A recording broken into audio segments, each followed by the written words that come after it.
Good evening. It is 7:01. I'd like to call the Litchfield Zoning Board of Adjustment meeting to order. This is a special meeting to hear cases that have been continued for quite some time, and we did this to assist the applicant in being heard for relief that has to do with some Halloween activities.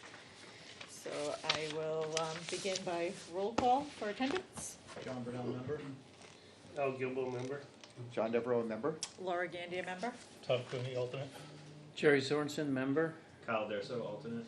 Jeff Blackwell, building inspector. So we have a full complement of full members tonight. We do have two alternates that will be able to participate in questions and discussions, but will not be voting members. So we have three cases on tonight's agenda. I'll read them and then we will open it up for a presentation. We have case number 620-2022-2, a special exception from LZO Article 1200, Section 1208, to construct within the buffers of the wetland within the Wetland Conservation District. This case was continued from the June and August meetings. Name of applicant and owner, the Whitney Realty Trust in Mel's Funway Park LLC. Location of the property is 443 Charles Bancroft Highway, map 20, lot 14, 449 Charles Bancroft Highway, map 20, lot 16. The second case is case number 620-22-3, a variance from LZO Article 800, Section 801 to permit parking in the Northern Commercial District where parking is not a permitted use. This case was also continued from the June and August meetings. The name of applicant and the owner, Whitney Realty Trust in Mel's Funway Park LLC. Location of this for this application is 443 Charles Bancroft Highway, map 20, lot 14.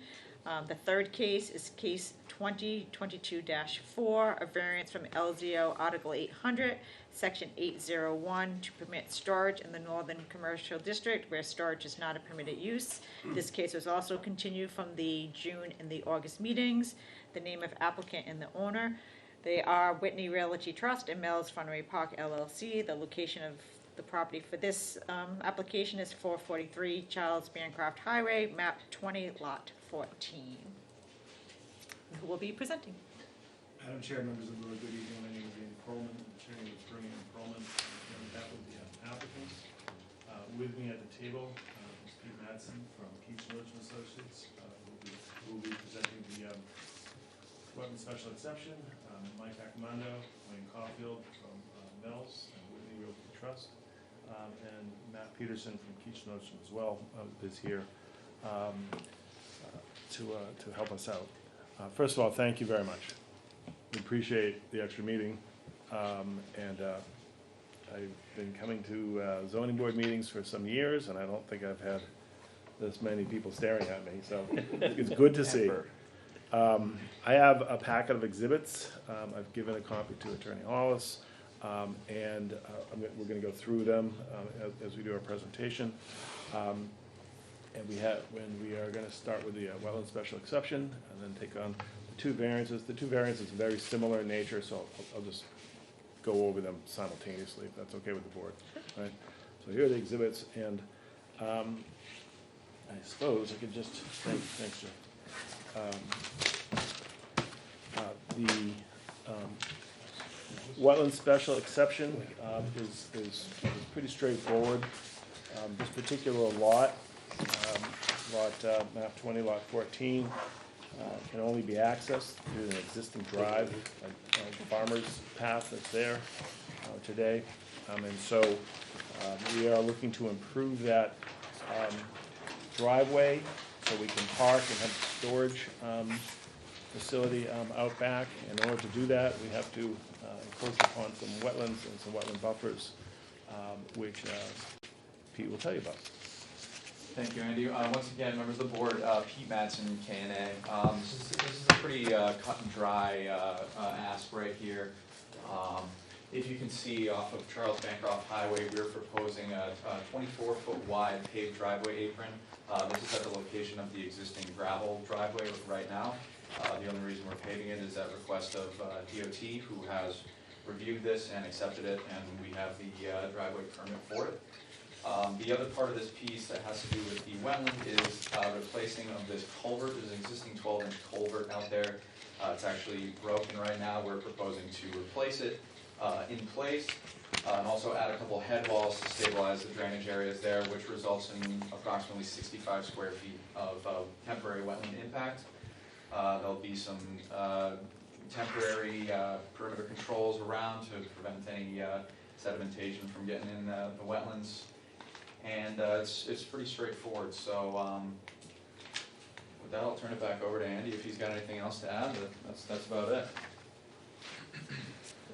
Madam Chair, I was just going to run through the criteria that we have provided with our application with respect to the wetland special exception, but perhaps we could stop for a moment if the board members have any questions for Pete with respect to the plan or what we're doing.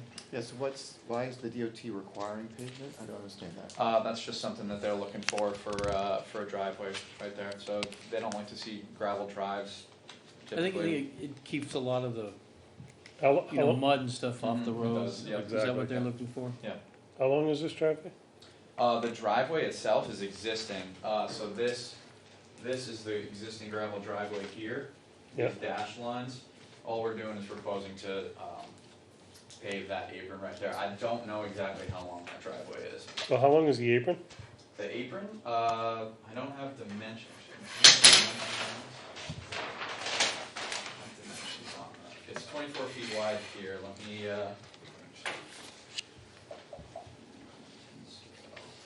so to the existing edge of pavement, it's about 28 feet. Is the wetland impact due to the paving of the apron, or is it due to the culvert? No, it's due to the culvert replacement. Okay, so that's kind of a rough. So you're just doing your stormwater pollution prevention as part of the construction, then when the construction's complete, it'll still have whatever pollution prevention. Yep, it'll operate as, actually a little better than before, it now has head walls to tie in. Did you do any like drainage analysis? Yeah, absolutely. This was included in the site plan, which was reviewed by the town engineer, it was reviewed by DES, it was accepted by the planning board. So that you're changing or replacing the culvert with the same size culvert, so there Exactly. wasn't a need for that to be greater? Correct, no. Was there any need to consult the Conservation Commission because of the wetland buffer? Absolutely, Conservation Commission was consulted, they gave us a favorable recommendation. And I believe that's in the packet as well, That's the exhibit number 2 that we provided. Thank you.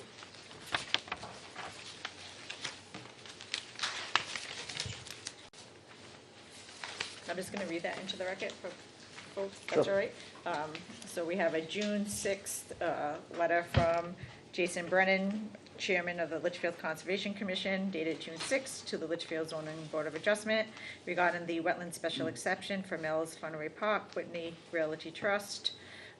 Dear Chair Gandy and Honorable ZBA members, the Litchfield Conservation Commission reviewed the wetland special exception request by Mills Funway Park, LLC, Whitney Realty Trust, located at 443 and 449 Charles Bancroft Highway, map 20, lot 14, as presented by Mr. Andrew Prunier and Prolin, and representatives of Keach Nordstrom Associates, Inc., at our June 2nd, 2022 Conservation Commission meeting. The Conservation Commission has no objections to the special exception request for the temporary wetland buffer impact at the project location. Please do not hesitate to contact me with any questions or concerns. Respectfully submitted, Jason Brennan, Chairman of the Litchfield Conservation Commission. Concom really didn't have an issue with it. They saw that we were just simply replacing a failing culvert with a new culvert. And once they understood that, it was a pretty quick meeting. Right? So with respect to this wetland special exception, my first 3 exhibits speak to the wetland special exception. The first is just our tax map 20, and I provided that just so you can see where we are. This is an existing farm field that Charlie McQuestion continues to farm on map 20, lot 14. Map 20, lot 14 is owned by the Whitney Realty Trust. You can see a very small, irregular shaped lot, map 20, lot 16. That has a little yellow house on it directly across from Laserplex building of Mel's, formerly Shorty's, for you old timers, and that's owned by Mel's Funway Park. That's why we have two applicants for this request, because the wetlands hits both of those lots.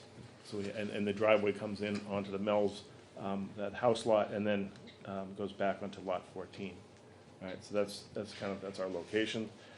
My exhibit number 2, just read into the record, Concom was okay with our request. And then exhibit 3 is the DES permit, and I hope you don't read that into the record, it's too long. But that's our DES approval for this proposed replacing of the culvert, and you can see there are a couple things in there. The Joan DeRocher, who was the prior owner of the property, explained how the wetland came to be. Her husband dug a farm ditch, which is not uncommon over the years, and created a wetland that we're addressing today. And then the last piece of that, exhibit number 3, is the Natural Heritage Bureau that indicated that they found no recorded occurrences of any sensitive species for the project area. And as a result, the DES signed off on it. And I believe we separately provided the DOT permit. That definitely happened. We submitted that earlier. I did not include that in the packet. But we do have the DOT approval for this driveway.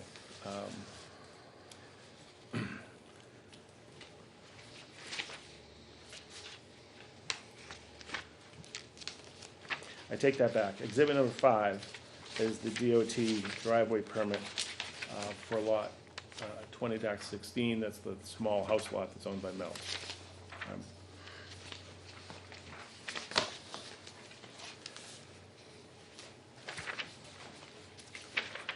Madam Chair and members, you have our application. I can speak to it briefly if you want to go over point by point, or if not, we would certainly rely upon the application that's before you. Are you replacing the culvert in line, or is it offline? In line.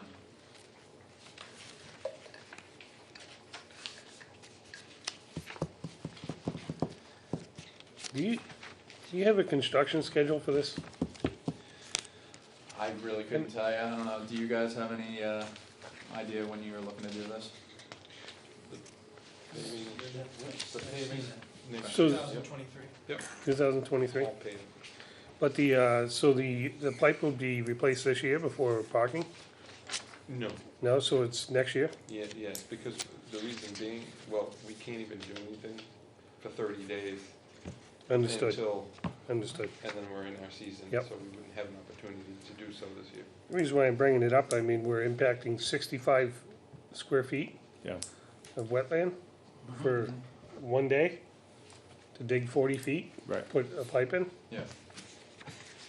It seems like it's delineated potentially incorrectly too, if you're, replacing it in line. I don't know if it was flagged, or who flagged it. or Yeah, anything this has like been that. flagged, yeah. Yeah. It has that little triangle there, and if you're replacing it in line, it just seems like that. I think the reason why that it extends kind of out into the pipe is because there's no head wall currently today. So the pipe just kind of sits down below and the wetland then kind of rises up around it. Okay.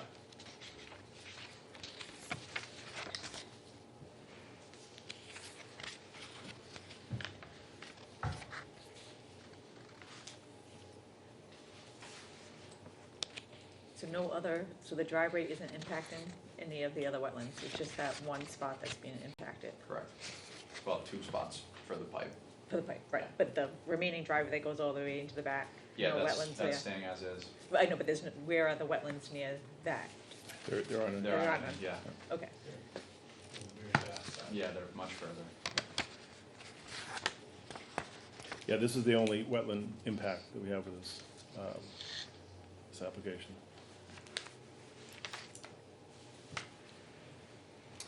does the board have a preference of just having him go through the different points, or? Want to Yeah. go through each point? Okay, fair enough. Madam Chair, members of the board, addressing your criteria for the wetland special exception. The proposed use shall be constructed in a way that does not unduly restrict the water flow. That we have no water flow impact. We are replacing the old culvert with new culvert connecting the two wetlands on either side. The proposed use is not in conflict with section 1200.01. And first off, please recall that the driving onto this lot is for a very limited time period and use.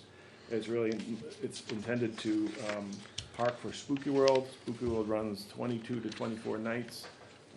This particular lot, and I'll get more detail with the parking, probably doesn't even get used all 22 or 24 nights, depending on whether, if it's a busy night or not. But we have a very limited use for the proposed parking, and as a result, there's limited impact with respect to the wetland special exception. We are preventing the development of structures and land uses or on naturally occurring artificial wetlands because the limited activity proposed in the lot and the overall agricultural uses on the parcel. For the majority of the year, there will be no sewage or toxic substances that would pollute any wetlands here. It's just a culvert and a driveway. We are preventing the destruction or significant changes to natural or artificial wetlands, which provide functions such as flood protection and groundwater recharge. Our project has a temporary impact to the existing wetlands and the upgraded area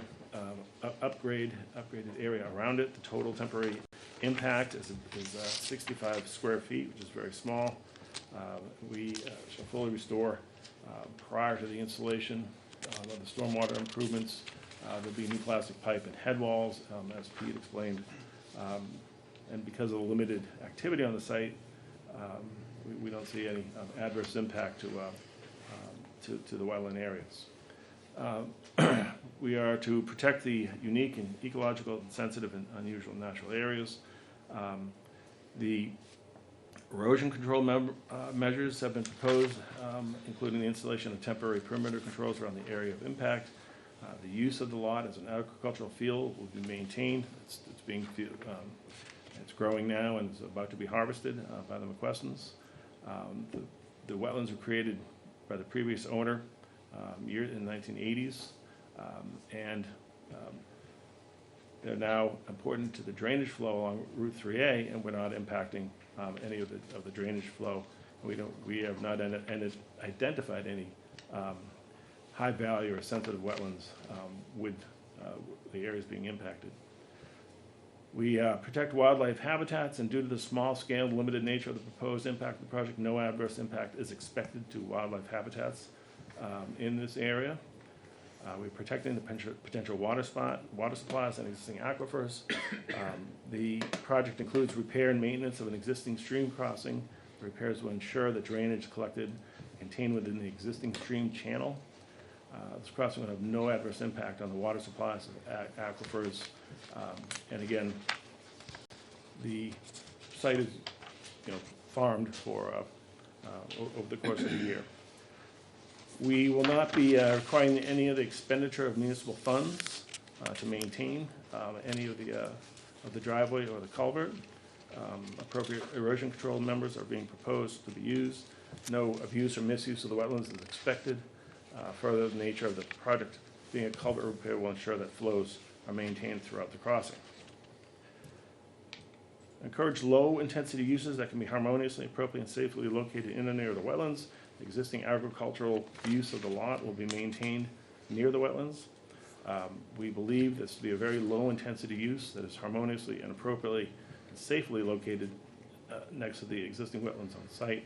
Additionally, crossing structure will be improved to prevent interruption of any flow that may or may not be occurring today. The use of the activity proposed and its intended impact cannot reasonably be avoided. The existing driveway is there today. And so we're just using that same driveway that's there today and improving replacing the culvert, the old culvert with a new culvert. It can be shown that the least damaging route and methodology has been selected. Again, we're not creating anything new, we're not creating new driveways or new cutoffs off of 3A. We're using the existing driveway, which we believe is the least damaging route to access the field. It can be shown that reasonable acceptable impact mitigation members have been incorporated. And again, Pete spoke to this. We have no greater impact buffer than the existing use. Mel's will be installing temporary fencing to keep cars on the driveway so that they don't impact or go into any of the wetland areas. No significant impact to the aquatic habitat or rare endangered species. My exhibit number 3 had the New Hampshire Heritage and Natural Bureau check, and that came back negative. Adequate erosion and sediment control methods and BMPs are going to be used. As noted in our previous responses, all current BMPs shall be utilized to ensure adequate erosion and sedimentation controls will be used by the contractor installing the culvert. And finally, it can be shown that state wetland permit as required has been obtained, and we have the DES permit as part of my exhibit number 3. So that, Madam Chair and members, that's our one special exception.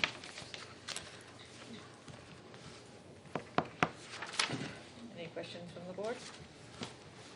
I have one question. I just, is there any kind of consideration or calculation involved with vehicles, with oil leaks and fuels, like that? Is that part of this calculation, or is that so nominal that it's not considered? I'm more worried about the leaking oil car that shows up. I know there's state inspections that prevents that, but it does happen. We thought about that, the number of cars coming, and so when we get into the traffic discussion, the parking discussion, the proposed lot is going to hold, approximately 150 cars for 22, maybe 24 nights, a year. We don't see oil leaks, as cars drive through and exit. We gave that some thought. We don't see that to be. Yeah, that was kind of any more my great concern. question. Was there Yeah. consideration for that? It appears there was. Yeah. So.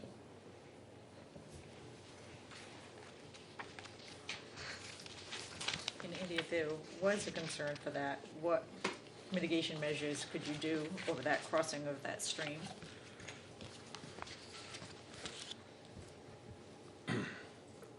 Well, I mean, if that were a genuine issue, I mean, you could continue the pavement, right? So you don't have a direct leak of oil right into the dirt, right? Again, that was never thought of as necessary by DOT or DES, right? And given the limited nature of what we're proposing, we're not sure that's a significant issue. Right, so other than the pavement, what other mitigation measures could be utilized if it was an issue?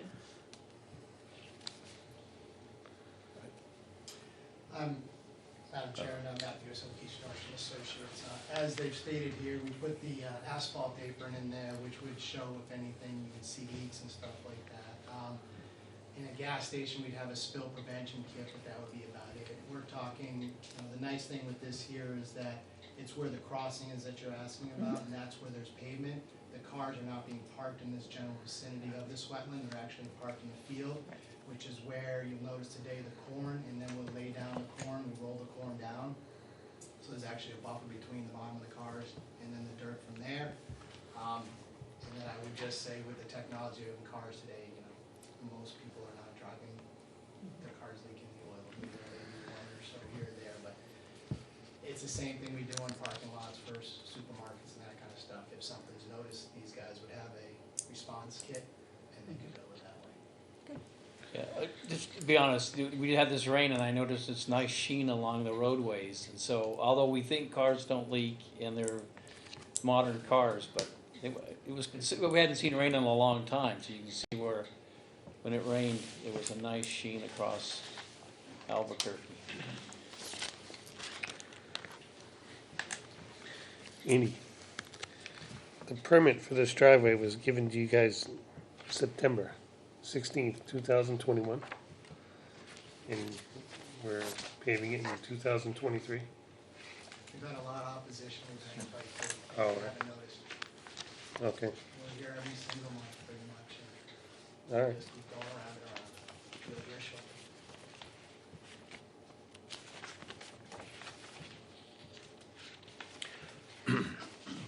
Al, that's not uncommon. The driveway permits, it takes time to permit, it takes time to turn permits into financing, into actual construction. Yep. And so these permits I'm looking for right now, typically they're good for 5 years. I wasn't questioning that, Yeah. I just thought, it seemed like a long time to, Yeah, you guys already went through one whole season, yeah. kind of going with what's there now, and then the DOT changes after they gave you the permit to put the, parking back there already, or? No, so, and we were before the planning board in 2021 into 2022 with respect to some improvements to the Mel's and the Christmas light show that's coming soon. Okay, And so as part of that permitting process, we got the DOT approval for the parking for this driveway entrance Okay.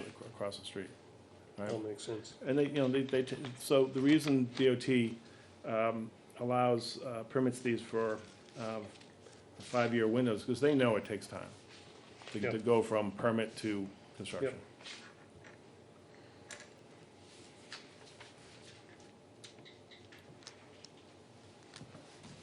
And what is the width of the gravel driveway? I'm gonna say 20 feet. A little bit less, actually, more like 12. 15, call it 15. So 15 feet, and it's proposed that you're gonna have two-way traffic coming in and out of at the 15 feet? That's correct, but there will be flaggers all over the place directing traffic. That's something that we've already discussed with the board.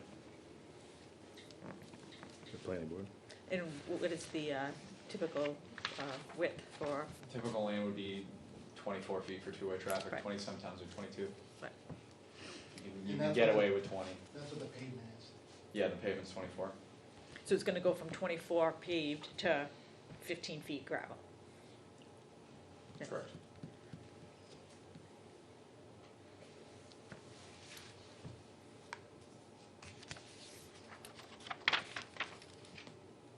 Any other questions? And I know we have other people here. Can I open it up for? Yeah, of course. Before we get into the other Sure. ones? Yeah, please. I'm gonna open it up for public input. Any comments or anybody from the public wanna speak? We'll let you continue. Was there any information from butters at all? Package? I don't think so. I didn't receive anything. Okay.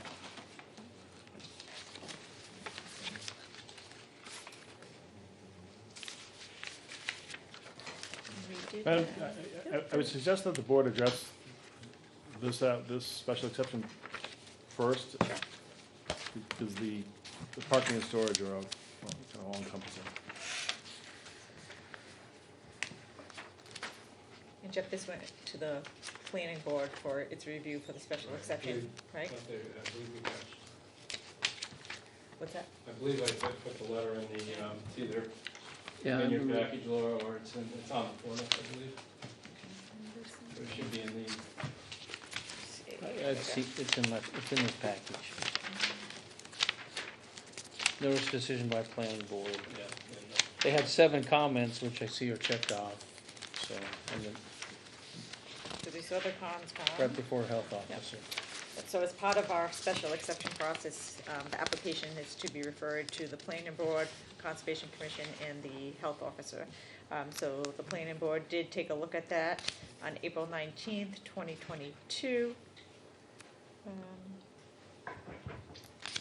They conditionally approved the site plan with the last revision date of April 25th, 2022. This plan includes the Christmas light show and improved parking conditions, zoning variance for parking on the east side, It doesn't necessarily speak to the special exception. So this right here isn't really speaking to the request for a special exception. So we have a special exception request was filed May 12th, 2022. This is April 19th, 2022, so we should have had something from them commenting about the special exception request. We don't have that. No. Mr. Chairman, the approval of this on April 19th, this special exception wetland permit is all in that plan set. It was, Yes. Oh, yes. Correct. okay. That's Yeah. why we're stuck here and they haven't been able to do anything because they can't move forward on that plan set because the special exception is in there. And I'll show that to you as we Yeah, go. typically, we get a letter from them saying, I wish they'd I hear you. you know, pursuant to our thing, we've looked at it, this is our comment, we have no comments, Yeah, so, I could have gotten them to okay, write a separate one, but they did review the entire package. which included. Yes, yes. Okay. All right, and then, And I would note that, you know, my submittal in filing these applications went to the Litchfield Planning Board, Concom, and the Health Officer. I don't dispute that, Yeah. but it's nice for this board to have a letter from them Sure. saying they've actually reviewed it pursuant to the zoning ordinance. And we do have a letter from the health officer, Jeffrey Blackwell, dated June 15th, regarding the special exception, which says, based on my review of the proposed project to allow access through a wetlands buffer to a parking lot and storage trailers at 443 and 449 Charles Bancroft Highway in Litchfield, I have no objection as the health officer. Please do not hesitate to contact me with any questions or concerns you may have. Respectfully submitted, Jeffrey Blackwell, Building Inspector, Health Officer. So those are just the type of letters that we like I to have, agree. just to make it clean.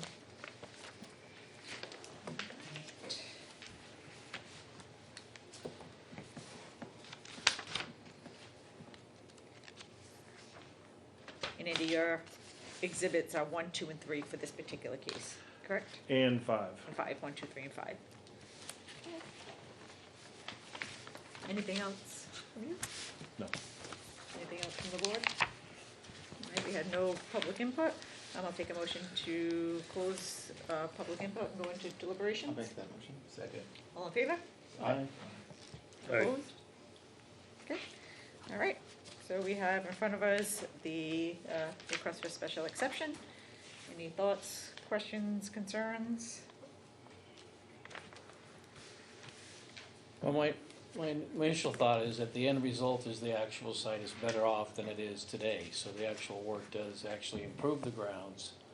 It does have some temporary effect, but I think where there's merit is that at the end of the effort, it's an improved situation as opposed to the existing. Agreed. Anybody have any concerns that we should address regarding the passing of 150 cars or the width? Or any concerns with that? No, not concerned. I just wanted part of the discussion just to make sure that we're looking at that, so I'm satisfied. So, I do have one question. Is there already a gravel road there? There is. So there's no work being done to the gravel road? You're putting in an apron, putting in a culvert? So it's 24.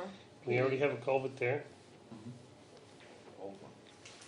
And there's already a road cut there? Yeah. And we're here. 30 years ago.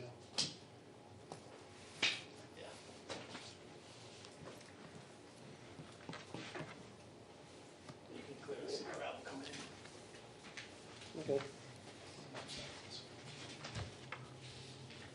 Oh, I'm sorry. That's where the wetland crossing is, that's Yeah. right there. And this right here is already probably 24 feet? Pretty much, yeah, the gravel is there. It flares out. No concerns with the 15-foot gravel? No. No. Any concerns about any of the criteria that Attorney Perlman went through? Nope. No. Anybody have any conditions they would like to see attached if it was to be granted? Well, do we want a condition that we'd actually provide a planning board letter? or are you I- good with that? I can It's accept the part of representation package? of Okay, all right. what we have from Attorney Perlman and from Jeff. Then I'm fine with that, but if Okay. somebody wanted that. No, I withdraw that comment. Jeff will fix that next time. Yes, I will. Yes, I will. Any other conditions? No other concerns? I Nope. only have one more question. Is there any erosion fence or anything that's put up during the parking and driving time? There is? Yes, there It's will like be. a temporary erosion Yep. fence. You guys probably already have a plan with DOT and everybody? Are you saying for where the parking is gonna be? Yeah, or- well, along that road going in, isn't there a stream that goes all the way back? You're saying along Charles Bancroft? No, it goes like between the two properties? Oh, between, yeah, there's one there where our proposal doesn't really affect any of that down there. So there's no silt fence or nothing that goes in between the two properties or nothing? Are you saying in Is there any- between, 20 lot 11 and lot 14? Yeah, yeah. No, there's nothing there. I mean, if you can see the wetlands all, I'll show you where it is. The wetland separates the two properties. I mean, here's the edge of wet, here's the property line right here. Yeah, That's what you're talking, correct? okay, I actually thought that there was a wetland that went down in between the two properties, that where that dark line is? Yeah, in here. Yeah, Yeah, I think, nah, it looks like the wetland is delineated kind of on that property line. so has anybody done any type of study where they, like, if there was a heavy rain or any silt that would wash off of that road or anything like that? I don't believe we looked at that. That wasn't part of the drainage area of our study.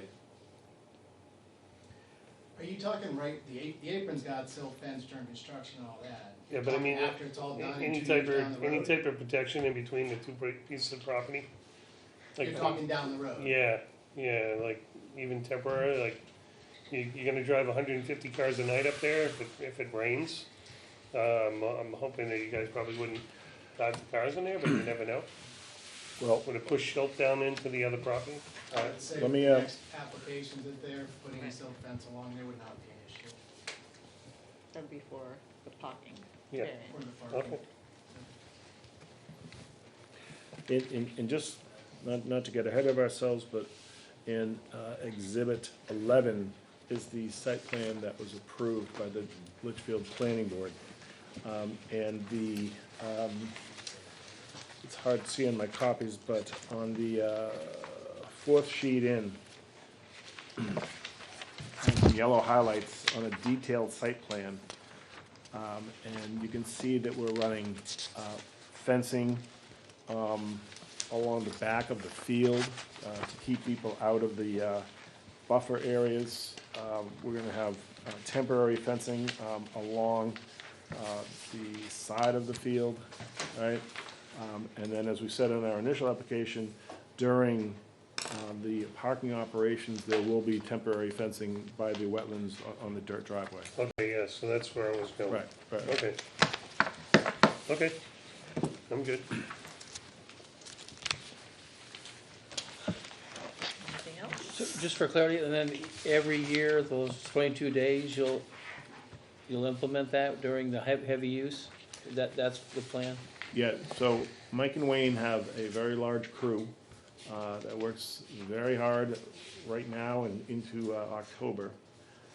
And they will do exactly that. They put up temporary fencing. And, you know, for example, there's a field that they use a lot of parking on the other side of the road. And they put up fencing and lighting for all that. It's all done every year. So the answer is yes.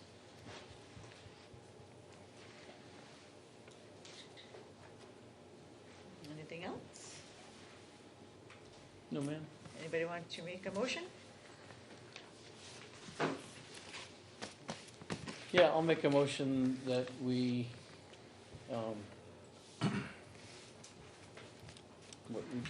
we end discussions, and are we gonna go to our interior discussions? This was it, but we kind of Okay, went all right, back out. okay, all right, all right. That's okay. So no, I'm Okay. looking for a motion to grant or deny the Yeah. application, the request for a special exception. So I make a motion to grant the special exception. 1 second. So that was Al seconding it, so Jerry made it, Al second. Any discussion on the motion? All in favor, say aye. Aye. Opposed? Abstaining? So that's 5-0-0. Thank you. Thank you for being patient through the question and answer period. Our pleasure.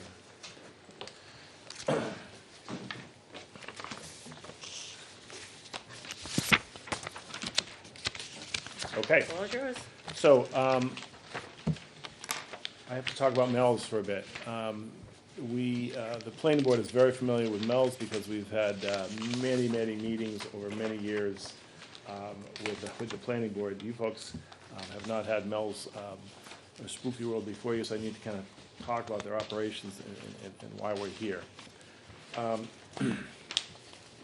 During the 22 to 24 nights of Spooky World, Mel's has always parked on this side of Charles Bancroft Highway since the start of Spooky World, and it's never been a problem. It's never been an issue. And it began with Roland Bergeron. For some of the newer members, Roland Bergeron was the building inspector for many, many years in town. He was the first building inspector that Mike and Wayne of Mel's dealt with and got permits and approvals for. And anytime there was an issue, they would go to Roland and say, what do we do? Can we do this? And it would be yay or nay. You know, for example, initially, when they wanted to park on the other side of the street from the Charles Bancroft Highway, when Spooky World and Nightmare New England started, they went to Roland, and Roland said, not a problem. It's commercially zoned property. It's a commercial use, supporting a commercial use being Spooky World. And Roland did not have a problem with that. He didn't put it in writing, but he did not have any issues with it, as opposed to initially when Mike and Wayne wanted to do a sign for a Spooky World or their Laserplex, Roland would say, no, you have to go to the planning board to have that approved, right? But with respect to parking, they've always parked on on this side of Charles Bancroft for the start, and it was the same approval from Roland Bergeron, it was the same approval from Kevin Lynch, the building inspector, and it's never been an issue, you know, until today. And so we have received many approvals from the planning board incorporating parking on the east side of Charles Bancroft Highway over the years. The planning board did not have an issue with it with respect to the parking that we're proposing tonight. I'll get into that. And likewise for the storage. We have storage trailers on map 14. Never been an issue. It's been there for years. Preceded Mel's and Spooky World. The DeRochas had a storage trailer that they used for their farming operation. Never an issue until today. All right, so there's a fairness issue being applied to Mel's that, you know, doesn't make sense to us. But be that as it may.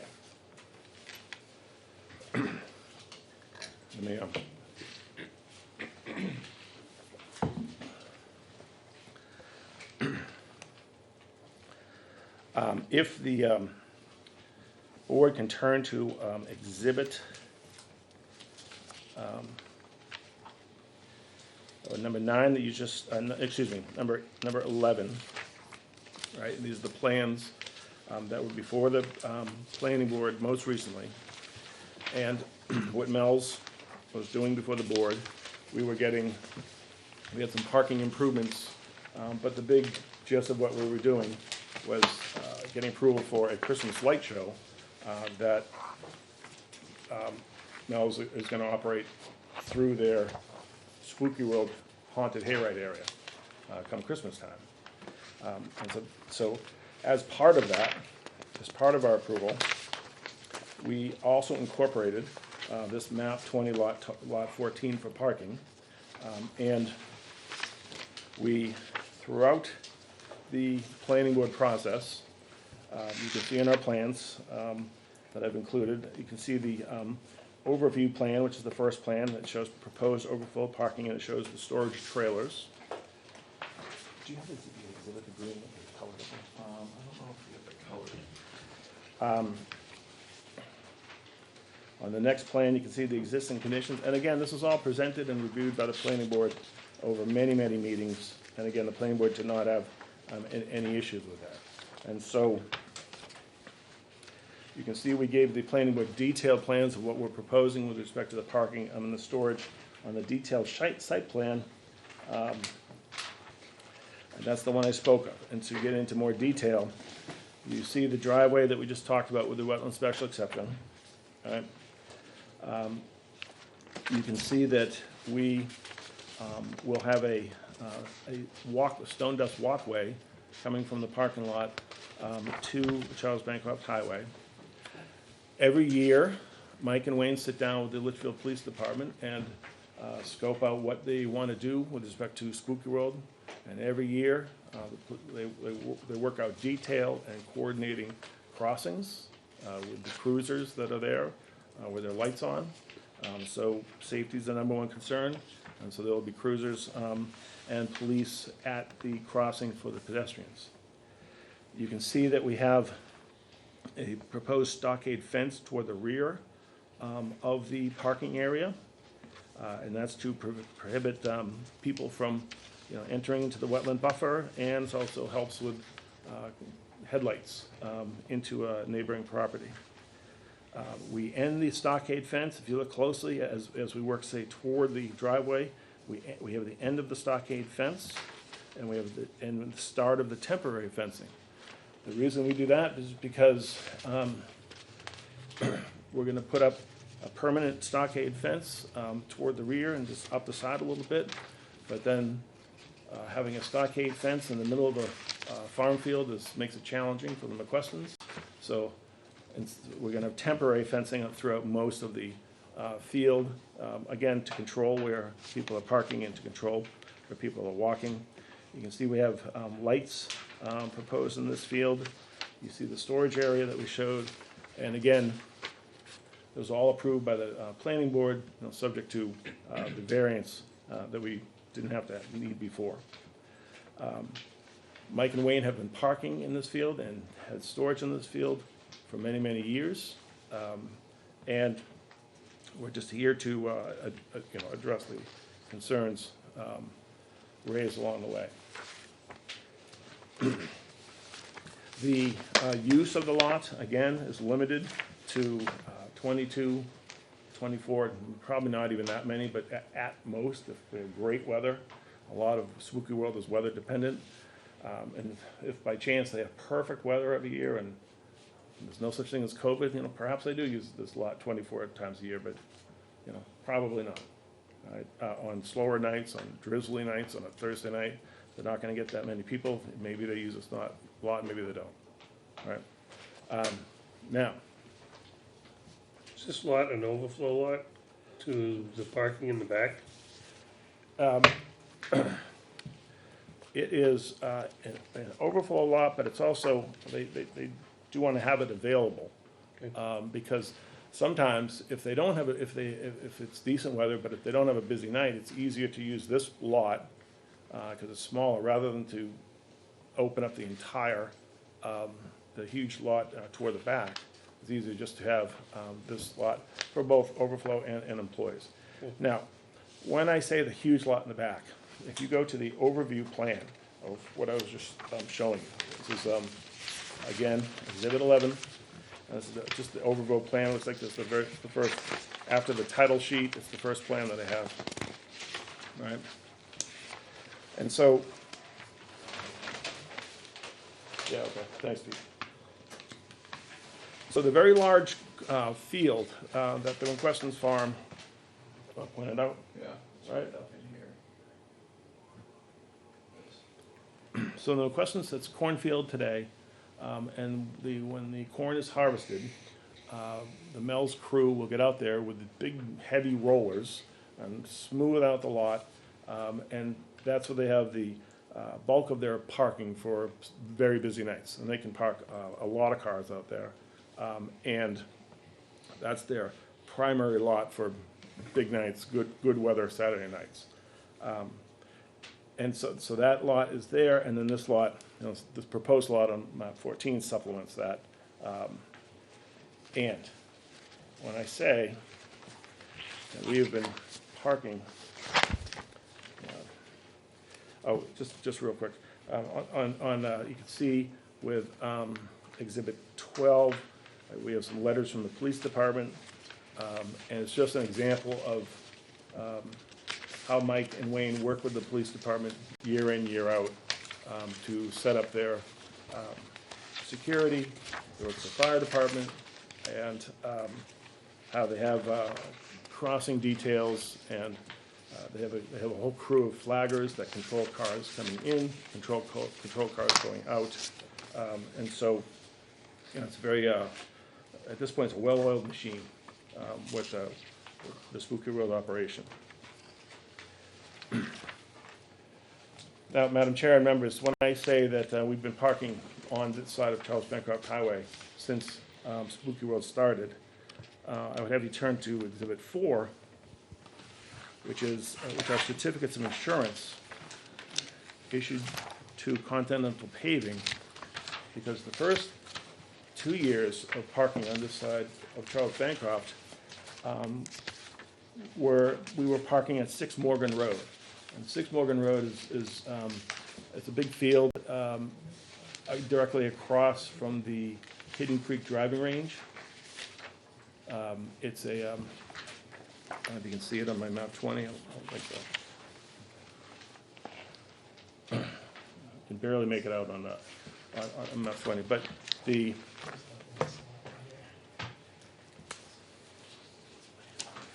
there's a big white fence there now, so you couldn't really park there today. But in 2009, 2010, there wasn't a white fence, and the Spooky World parking occurred on 6 Morgan Road, and the guests would walk down Charles Bancroft and cross the street with the police assistance, and then go to the Spooky World events. All right, and then you can see my next exhibit, Exhibit 6.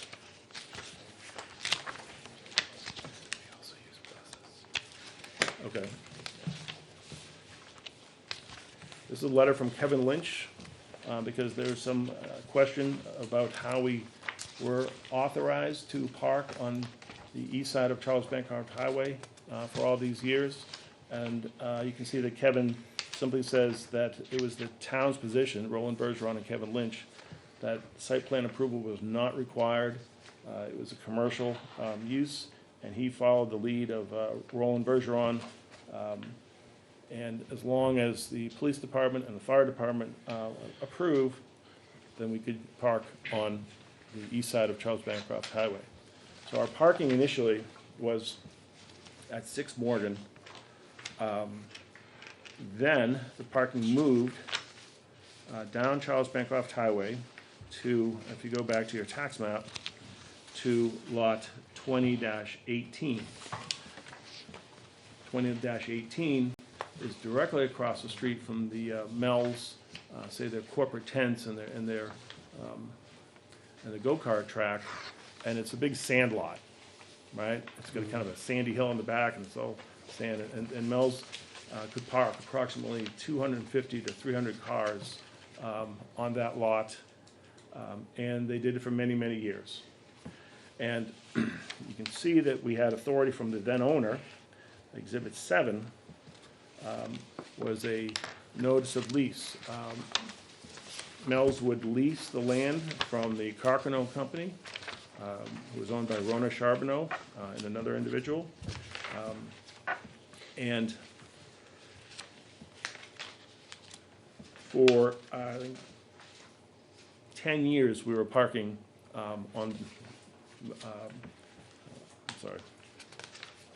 at 457 Charles Bancroft Highway at map 20 lot 18. And again, without issue, without any problems, worked with the police department, worked with the fire department. We had approvals from the town. For example, when I say we had approvals from the town, we were before the planning board in 2019 addressing, I believe it's for the haunted hayride approvals. And you can see that on Exhibit 9 is the Litchfield Planning Board approval for what we were doing at that time. And you can see on the second page of the approval, it's one of the conditions subsequent is that we had to install a 4-foot sidewalk on the east side of the Charles Bancroft Highway for lots 18 and 22. Okay? And so again, the planning board had this before them. This was before, presumably it was before the town zoning official as well. No one had an issue with it. And what they're talking about is, you folks may have seen it, it's kind of grown over today, but Mel's ran a sidewalk, paved a sidewalk, 4 feet wide sidewalk from Colby Road across property that Mel's owns at lot 20-22, there's a house there, down the sand lot, and to a point to the driveway where the main entrance is to Mel's. And again, approved by the town, approved by the planning board, no issues. And so their lease expired, that property was sold. I believe you folks had a housing proposal before you for that lot some time ago. But again, Mel's had been using that for 10 years without issue or concern. We also, discussed trying to do everything by the book. Exhibit number 8 is the DOT permit for that lot 18. And you can see map 20, lot 18, development vacant lot for overflow parking. All right, dated September 16th, 2009.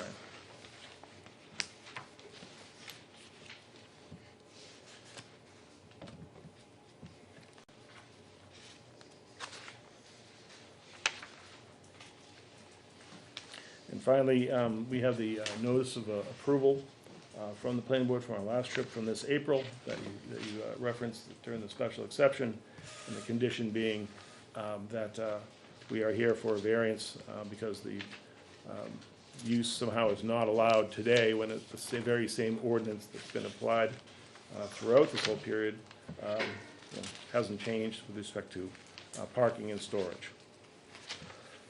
So that's my initial presentation.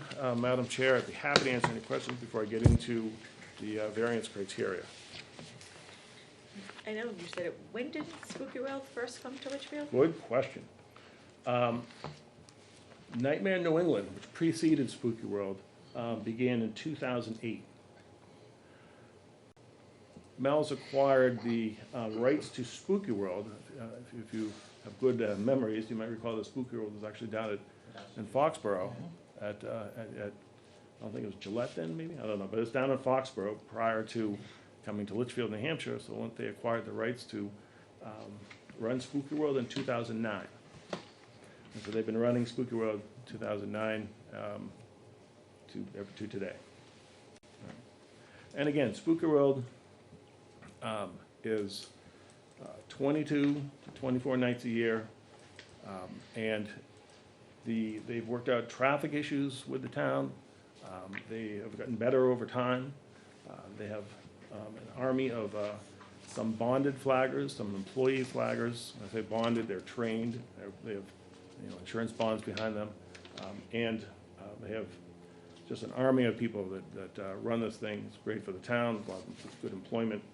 So since 2009, we've been parking where we've been parking, again, without issue from the town. So, do you add the Christmas lighting into the 20 to 24 days, or is that just spooky? Spooky. Christmas lighting is light show has a separate driveway and driving plan, and it won't be impacting the east side of Charles Bancroft. It's all going to be contained on the Mel's lot. They actually don't park during the Christmas tree. It's- Yeah. It's a Drive-through? It's drive-through. There could be some parking with some Christmas tree sales, but it's really just drive-through and you're out. So we're gonna walk through the points, which I think we need to, because And just for my own clarification, I think what you're saying is precedent was set, and why is it changing now? So your justification is based on, we've always did it before. Well, I'll run through the criteria, for the variance Right, right. criteria. You know, Yep. frankly, we don't think we should have to, but that's okay. We'll run through it, but I wanted to give you some history to understand, you know, No. we've been doing this for some time. Yep.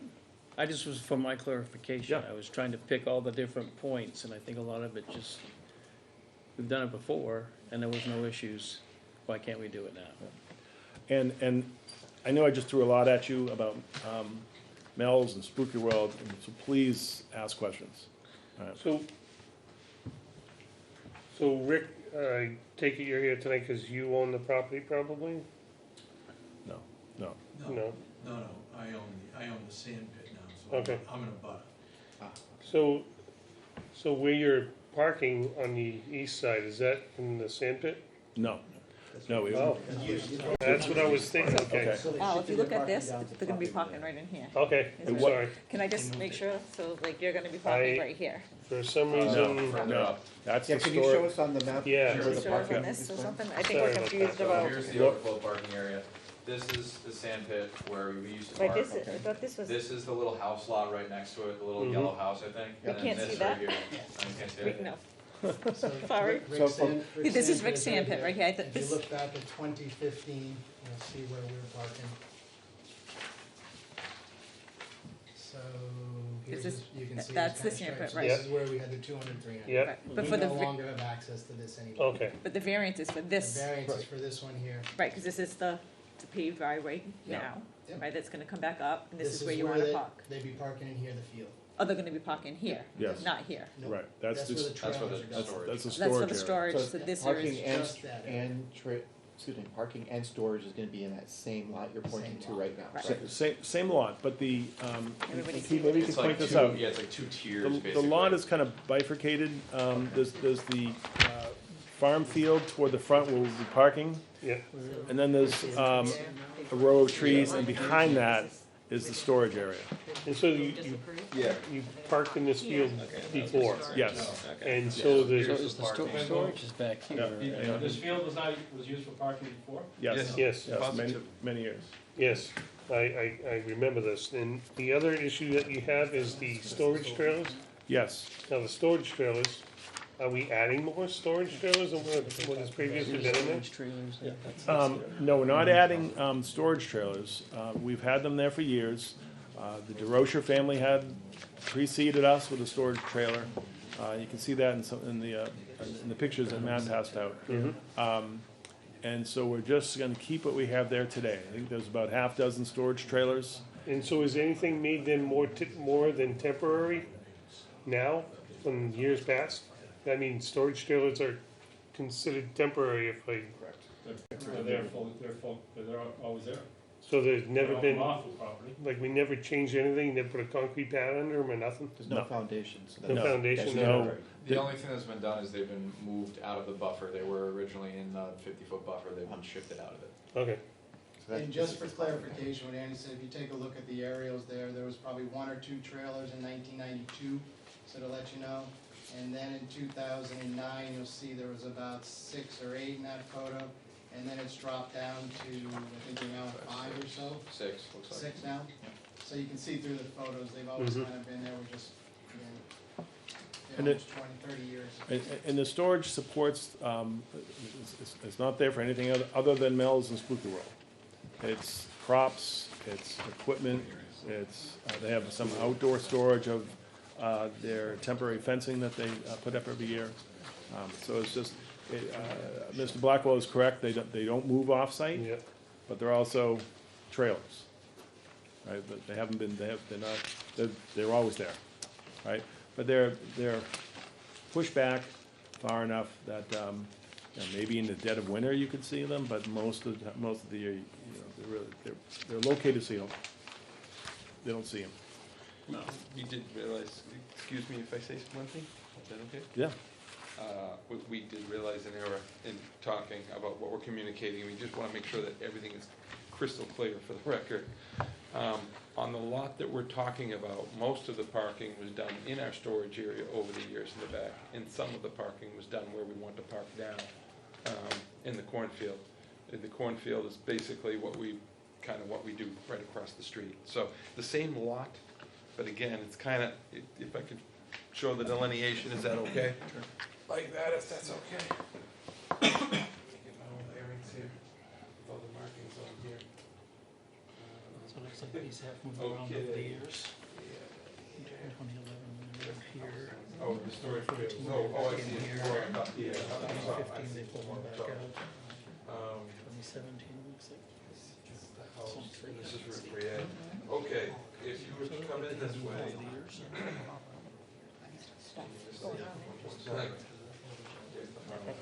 This here is the existing house lot, as you can see here, that we purchased years ago. So we own that house lot. And then what happens is if you come up in off 3A, just like Andy said, there's a delineation between two, almost it's the same lot, but almost two separate areas. This being like what we're referred to as today as the storage area. We're not going for parking in the storage area anymore. What we're doing is we're going for parking in this area. So we used to park cars here in the storage area, and there would be some overflow in some cars that would also end up in this lot, right here, for sure. Pretty much what we're talking about now, just to clarify, is the parking is what we're asking for in this particular lot here, you know, and to keep this just storage. Is there any reason why you're flipping it?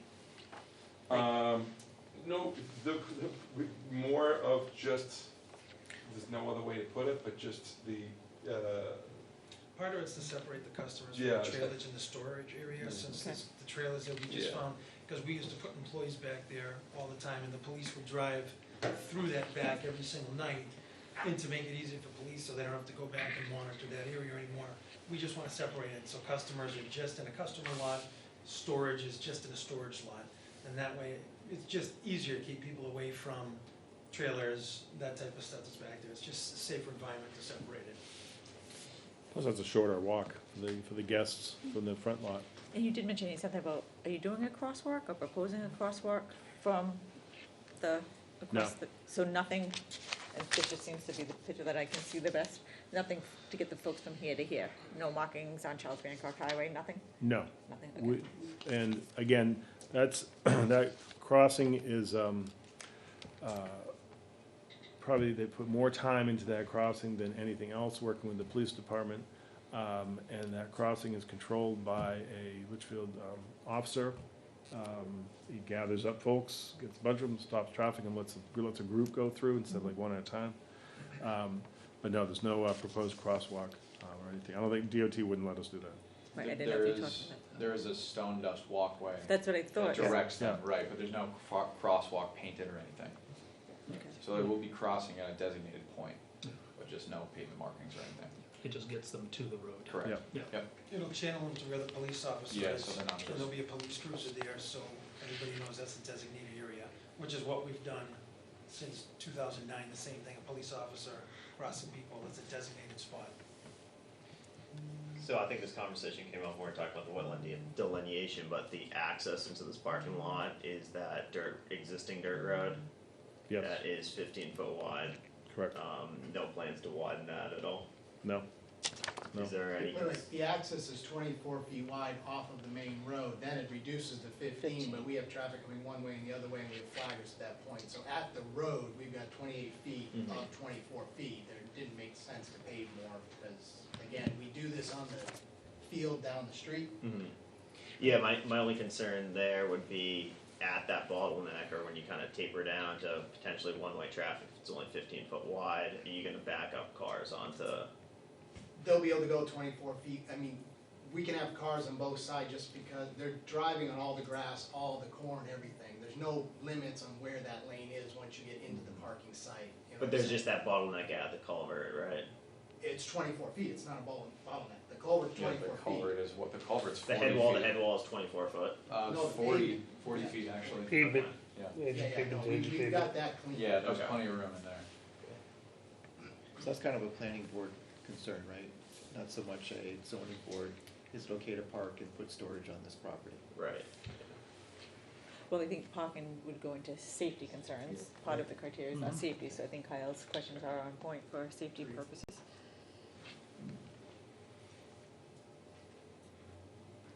So, I know you said, but now I think I oriented it myself. Okay. So it's cornfields, and then you harvest it, and you put Yes. and then you're gonna put something down for people to park on? It'll be rolled. No, it's not, nothing's put down, but they have big, heavy rollers come out and smooth the lot, so Yeah. you can walk on it, Okay. right?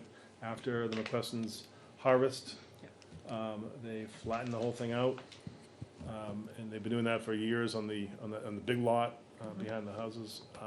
Same type of thing. It's works surprisingly well. The questions have any concern about this? We know how Litchfield loves the questions corn.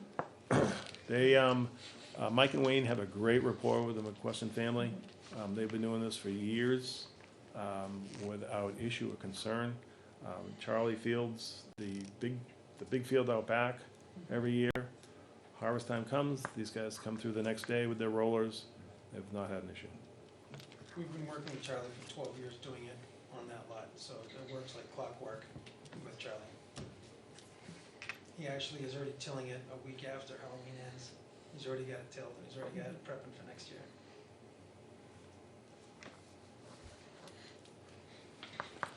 Any other questions on the board? Take a motion to open public input. I'll make a motion to open public input. We could, yeah, you didn't do the criteria. No. Oh, sorry, good call. Yeah, thank you. I was all excited, I found my way. It helped to figure out on the map, what kind of orient ourselves. Sure.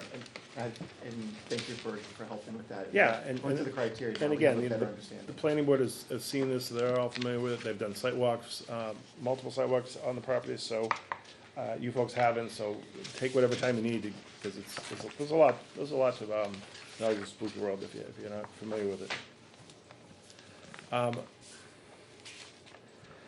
My variance criteria are nearly identical for both the parking and the storage, so I'm I was not gonna gonna, ask if you're gonna do them I'm not gonna read them both if that's okay with the board, but they, just for the record, the applications are in, they're very similar.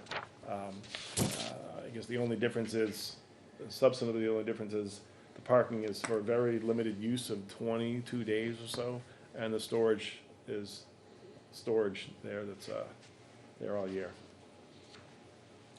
So with that, Madam Chair, again, please ask questions, but you have our, I won't read the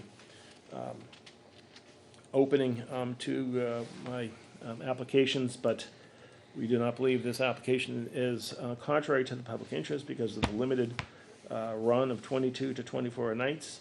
The parking operations are controlled by a mix of DOT bonded flaggers and Mel's trainers. Mel's works closely with the police department that you've heard about, who control the pedestrian crossings. The limited nature of the proposed uses will not alter the character of the neighborhood, and the proposed use is not going to threaten health, safety, or welfare of the town. And when I say that with confidence because we've been doing this since 2009. So we have a track record that we can rely on to address many of these concerns. The spirit of the ordinance is observed. Again, I'll just comment. Roland Bergeron initially said it's a commercial use in a commercially zoned district supporting a commercial business. We believe the spirit of the ordinance is observed. The proposed uses are commercial in nature in the Northern Commercial District. The proposed uses support the commercial business across Charles Buckaft Highway. All setbacks are again being met. Limited parking on the back lot, on the back of the lot to complies with the spirit of the Northern Commercial District to support a business in town.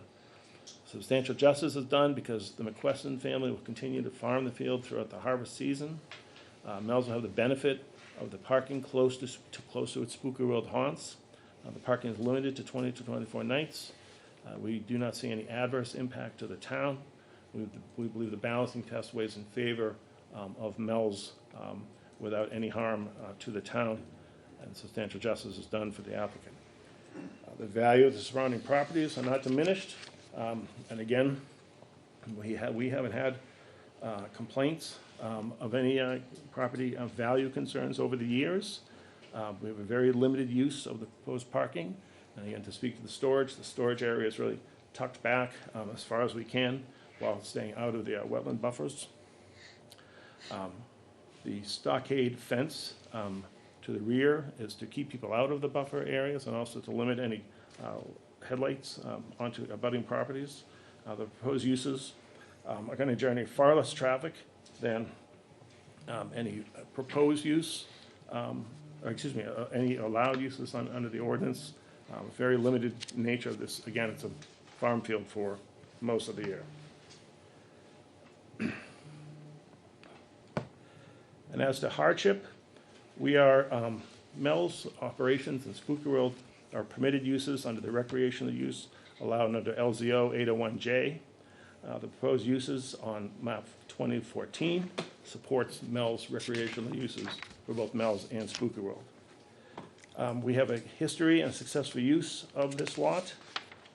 We submit that there is no fair and substantial reason to prohibit the proposed use that, again, we've been using for some time in light of the general purposes of the Litchfield zoning ordinance and the permitted uses in the Northern Commercial District. Even though this is a large lot, this is a very unusual lot. If you look to our site plan that was submitted, again, as part of Exhibit 11, this is a very unique and unusual lot. It's a large lot, 21 acres, but it's essentially a lot, 21 acres that doesn't have any frontage. Because if you look at the wetlands along the length of the frontage, we have hundreds of feet of frontage along Charles Bancroft Highway, but we don't really have any access to the lot other than through the Mel's lot next door because of all the wetlands that are right along the Charles Bancroft Highway. There are wetlands to the back of the lot, so it really limits the nature of anything that could be developed on this site. We believe we have a reasonable use in that it's a commercial proposal in the commercial zone supporting a commercial business. So we believe that we have no fair and substantial reason to prohibit this use and a reasonable use for both the storage and the parking. And again, Madam Chair, I'd be happy to answer any questions.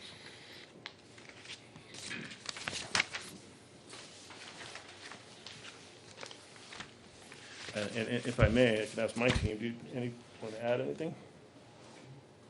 I'll answer any questions.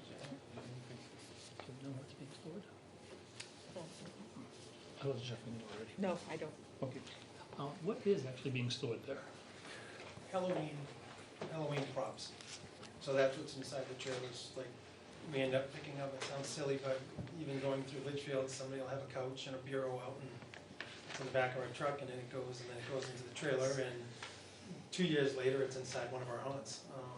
There've been people that have contacted us, hey, we're cutting our house, do you wanna take it? And we head down immediately and there's product there that we use and that's what's inside there, you know, a row of paintings, because unfortunately people will go through the haunts, they might slash a painting, so the next night that painting comes down, a new painting goes up, the other one goes in the trash. So we're just constantly stocking ourselves to make sure that we have everything to continue to flow with the park. Andy, I know you have in here, it's zoned northern commercial, right? And you say that it's a recreational use that's allowed under 801J. But I see 801J as bakeries and confectionery shops. And I'm not seeing recreation for the northern commercial district. I'm sorry, I apologize for not bringing my ordinance, but there is a recreational use. Last year, the planning board revised the permitted uses in this district, so they may have altered the lettering of the permitted uses, but it was there was a recreational use that is how Mel's was originally permitted. I'm just not seeing any recreational use allowed now. Jeff, can you weigh in on that for me? Correct. So, the recreational use is not allowed in the northern commercial district. Again, I apologize, I didn't bring the ordinance, I would have to see the ordinance. Because we were originally Yeah, I don't know whether it was, Right, but I believe there's some, right now it's not, in the current zoning, it is not in there as a recreational use, right? okay. Just want to make sure that we're all aware that recreational use is not allowed in this district. And you may be grandfathered, but it's just not allowed now. Okay. Can I see that? Who's on that?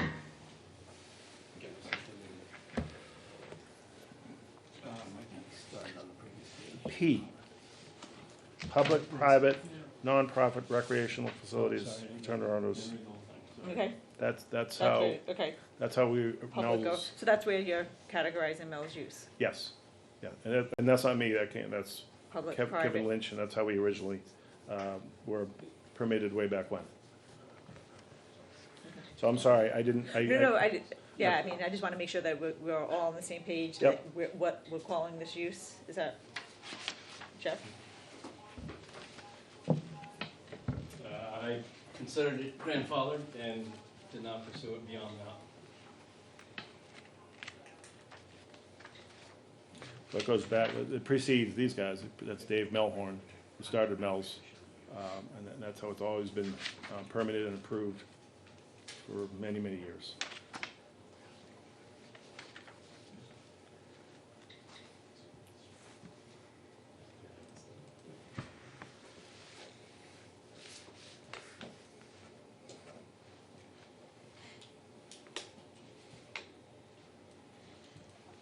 Did you have a question? No. Okay. I was just reading over there. I see a lot better at a distance. So Jeff, you're considering it recreational use under P, or you considered it grandfather? Well, I consider that, well, it's the Mel side? Yes. That's- Well, no, I would, no, I would have to break it down further. I couldn't give you a decision on that right now. So why is it still not grandfathered? Hmm?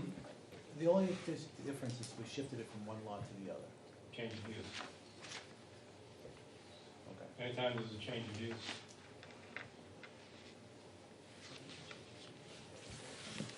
What's the change of use, because we parked on this same lot and our trailers have been there since 2009. So what was given to us by Roland Bergeron and by Kevin Lynch, we haven't changed that since we've also, the change of use has been the same since 2009. I don't have any documentation on that. I'd have to go back and, Well, what about the letter from Kevin Lynch that he has inside Andy's folder that says that he gave us the permitted use? 2018, yeah. And he followed Roland Bergeron's lead. again, I have to, we can go back and look at all the zoning, check all the zoning at the time and the interpretation at the time. But right now, it's a change of use, so Yeah, and I think you we're talking. you proposed a change. So evaluating that based on the change, this is where we are with the criteria, in the ordinance right now. Well, what's the change of use? I'm not following that part of it. It's the parking lot. It's a parking lot, correct? It's a parking lot, it's an off-site parking lot, it's owned by the same, but it's off-site parking. It's a parking lot on another lot that's been proposed by the applicant, So it is the So lot, it's a change. it's a shift in the lot that's causing the problem. If they were still parking in the sand pit or the sand lot, there'd be no issue. Because that's what was allowed before by Kevin Lynch in previous buildings. We also parked in this lot as well, Here, we parked here. in that same lot, so there is no new change of use. I- We had always I had historically the understand why you right need to the park. variance, it's still a parking lot, but I just don't understand why we're. Oh, that's why we're here, right? Right. yeah, And if somebody, the municipal officer made a decision in error, that doesn't prevent us from now correcting it. Agreed, but it looks like three different people made the mistake in that. I'm not, but I'm Well, saying we still, Well, We're still here. that was my comment. I mean, just because it was wrong before doesn't mean it continue to be right. So that's why I And was vice versa. hoping that justification would be just standing on its own merit. If you just present it by its own merit and not worry about five guys that approved it 50 years ago or whatever, it's just, that's why I wanted to go through the criteria. If you Yeah. propose it by its own merit, I think what's hanging, and I just sort of had to separate that. I got it. Guys made mistakes in the past. I'm not saying they were handshake deals or whatever, but we're only we only go by the criteria. And so I think if you just focused on its own merit and how it wasn't affecting it, that's what I was, that was my questions were, there's really no validity if somebody approved it in the past and it was wrong. No. The whole idea is to come do it. I got it, I Yeah. got precedent set, but we're not charged with reaching back to the past, we're charged with looking at the current ordinance and seeing how that applies, and then it stands on its own merit, you present it on its own merit. So I think, as I'm evaluating it, I'm just trying to, I got it, I But mean, we Paul want- Revere could have approved it, We whatever. wanted you to, but- we wanted you to understand that what we've been doing for some time, hasn't been a problem, has been an issue. Right. But the variance applications before you, And so what you're bringing to us though is also better than what it was in the past. Yeah. You took the trailers, you Got 'em out. less the amount of Yeah. trailers, See, you took them out of the wetland buffer. You are now, haven't changed anything, the trailers are on wheels, yes. so they're, it's non-permanent construction. It can be moved at any particular time.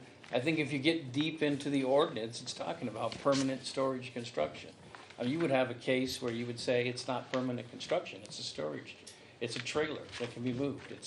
There's no foundation. So that's where I was kind of leaning towards. If you just look at its merits of its own, I think the merits of its own kind of speak for themselves, and I'm not going to speak for any of the board members, but I got it. But there's enough merit on its own to would be a better evaluation criteria, not because someone else said so. That's why I wanted you to go through the criteria, because as you went through the criteria, that's when, yep, you're hitting each point. And none of those points were, the guy we knew, the previous guy approved it and it was okay then, So my question was, what was the reason why this came forward?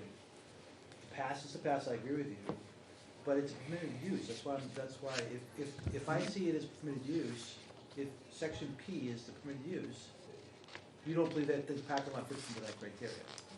Correct. Okay, that's what I'm trying to understand. Right, it's the use of it's a parking lot.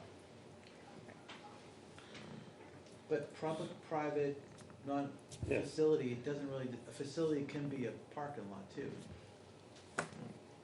So I'm, again, what triggered this to happen, I get this passed, but it seems like to me it's a permitted use. But I think the determination has been made that it's not a permitted use. That's why we're here. Right, so, No, I get it, but and they could have came to us with a appeal of administrative decision if they disagreed with that, but they didn't. So we're here with the variance application now, so our analysis needs to be, it's Based not a on permitted merits. use. We have the 5 criteria, what happened in the past is the past. It's not a permitted use, it's a parking lot, which is not allowed, and storage is not allowed.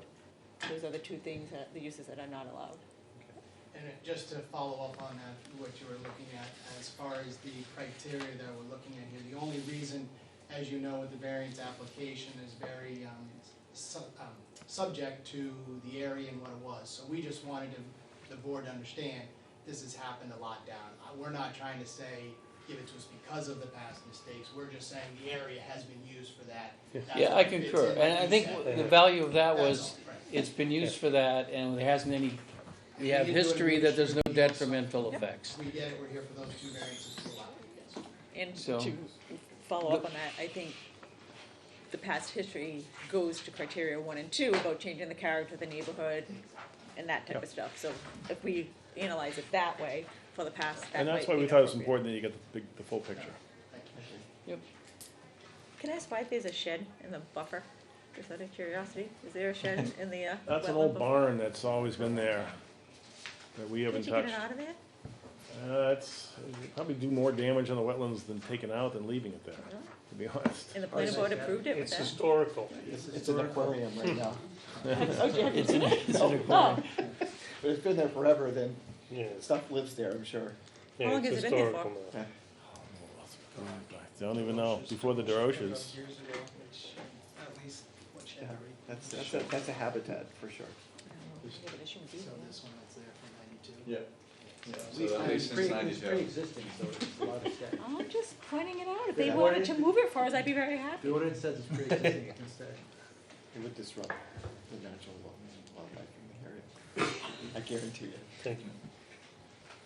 Some will come at you. Did you were, after I asked for stepping through the criteria, you're looking for input from? Yes, I'm gonna get there. Oh, Just wanna make sure that the board's done with questions for the applicant.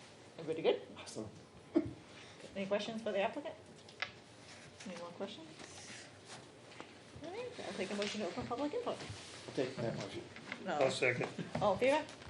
Aye. Opposed? All right, so we're gonna open up to public input. Is there anybody in favor of the application that wishes to speak? Anybody in opposition to the application that wishes to speak? Come on up. Is this on a microphone? There's a mic right It's up here, here. so I think you're gonna have to We move can move forward, that. please. Do Or we you- can do move you the mic stand back back to there? you. No, I got him. Oh, you got him? Yeah, the mic's Okay. pretty good. Okay. Okay, I'll speak loudly as well. Good evening, Madam Chair, members of the board. My name is Morgan Hollis. I'm an attorney at Gottesman and Hollis in 39 East Pearl Street in Nashua. And I'm here this evening representing Richard Charbonneau. Mr. Charbonneau is here with me, and he's going to speak as well. But Mr. Charbonneau owns property directly to the north of this site. He's a direct abutter to the property. And we are here in objection to the two variances, both the trailer storage and the parking lot application. Just as Andy has given an introduction, which I think was very important and allows the board to understand a lot more about sort of how we got here, I think it's also important maybe that I give some background to Mr. Charbonneau's involvement. Just want to state up front and sort of make it in full disclosure. The proposed parking lot was presented to the planning board on a site plan for Mel's.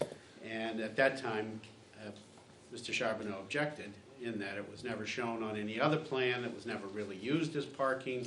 There's been some statements here this evening that, in fact, it has historically been used for parking, but has not been used for 150 cars parking.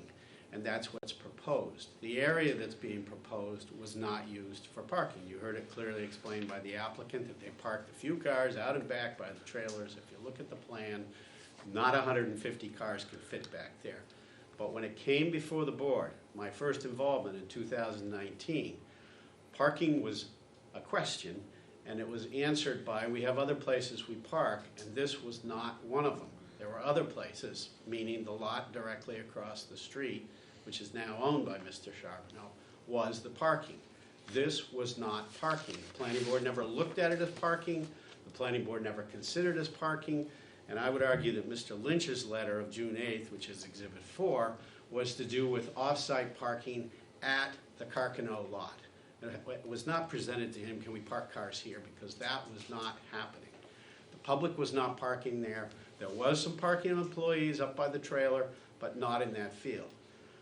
When this first came up, there was actually a proposal to put a paintball use on this lot, and they were going to propose parking there. And that's a new parking application. That application was withdrawn. There was objection from some of the neighbors, so it never came forward as a potential use. But that was the first formal parking in that area that was proposed. So a little bit of background is that this is a brand new proposed use, and it is a single use. It's not part of Mel's. There's no Mel's operation on this lot. There's no building, no permitted commercial use on this lot. This is a parking lot.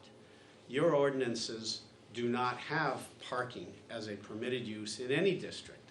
It's not a separate use, is not permitted for parking in any district. So it doesn't matter whether it's if the lot, which was referred to as the Carcano lot, just north of this, or any other lot in town. You can't put parking as its own use. It's not permitted. That was the ruling of the administrator.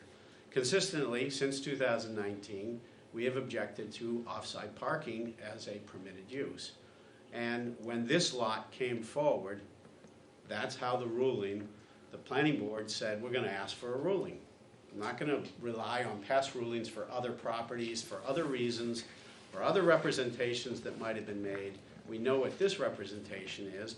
They want to use it for parking for Mel's, and it's going to be used 22 to 24 days out of the year. Does that require a variance, or is it a permitted use? And it went to Mr. Blackwell, and he said, this is not a permitted use, because when you look in your table of uses, parking lot is a standalone use. Like I say, whether it's in northern, commercial, transitional, no zoning district allows parking. Coincidentally, no zoning district allows part-time use or seasonal use. It's not defined anywhere. Temporary use is not defined anywhere. So it is a use. Now, you may see fit that this use should be granted as a use, and if you do, I would urge you make sure that it is conditioned on maximum as presented, 22 to 24 days, because what you don't want to end up with is a lot that can have parking on it that anybody could use. If Mel's disappears, somebody else could come along and use that for parking. Tractor trailers could park there. Anybody could park. You haven't heard exact definition and number of trailers, so I don't know what you do about that, but theoretically, I guess you could put as many. The testimony was they've been high and they've been low, and there's been no testimony of how many they're asking for. And that's not clear from the plan before the planning board.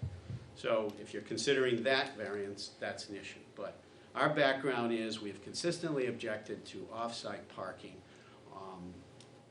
since 2019. There's not anything new, and it's finally come here because we believe this is where it should be. They either make a case for a variance or they don't. Previously, as I said, Mel's was using property to the north, identified as lots 18 and 20 for parking under a lease which expired and was not renewed. All that's in the exhibits by Andy. And throughout numerous site plan applications, Mr. Charbonneau's objected to the use is not permitted. The fact that it's been allowed by prior building inspectors, again, we don't know what the circumstances were. We don't know how that came about with Mr. Bergeron. We don't know what was represented. We do know Spooky World wasn't as big as it is now. We do know Spooky World didn't run as many days as it does now. So who knows what the circumstances were back in 2010. And they're really not relevant, except you should understand, as you heard from the applicant, what Mel's is all about, and you should understand that we're not here just one time objecting. We're saying, stay in your lane, follow the rules, and here we are. And we don't think they have made a case for a variance.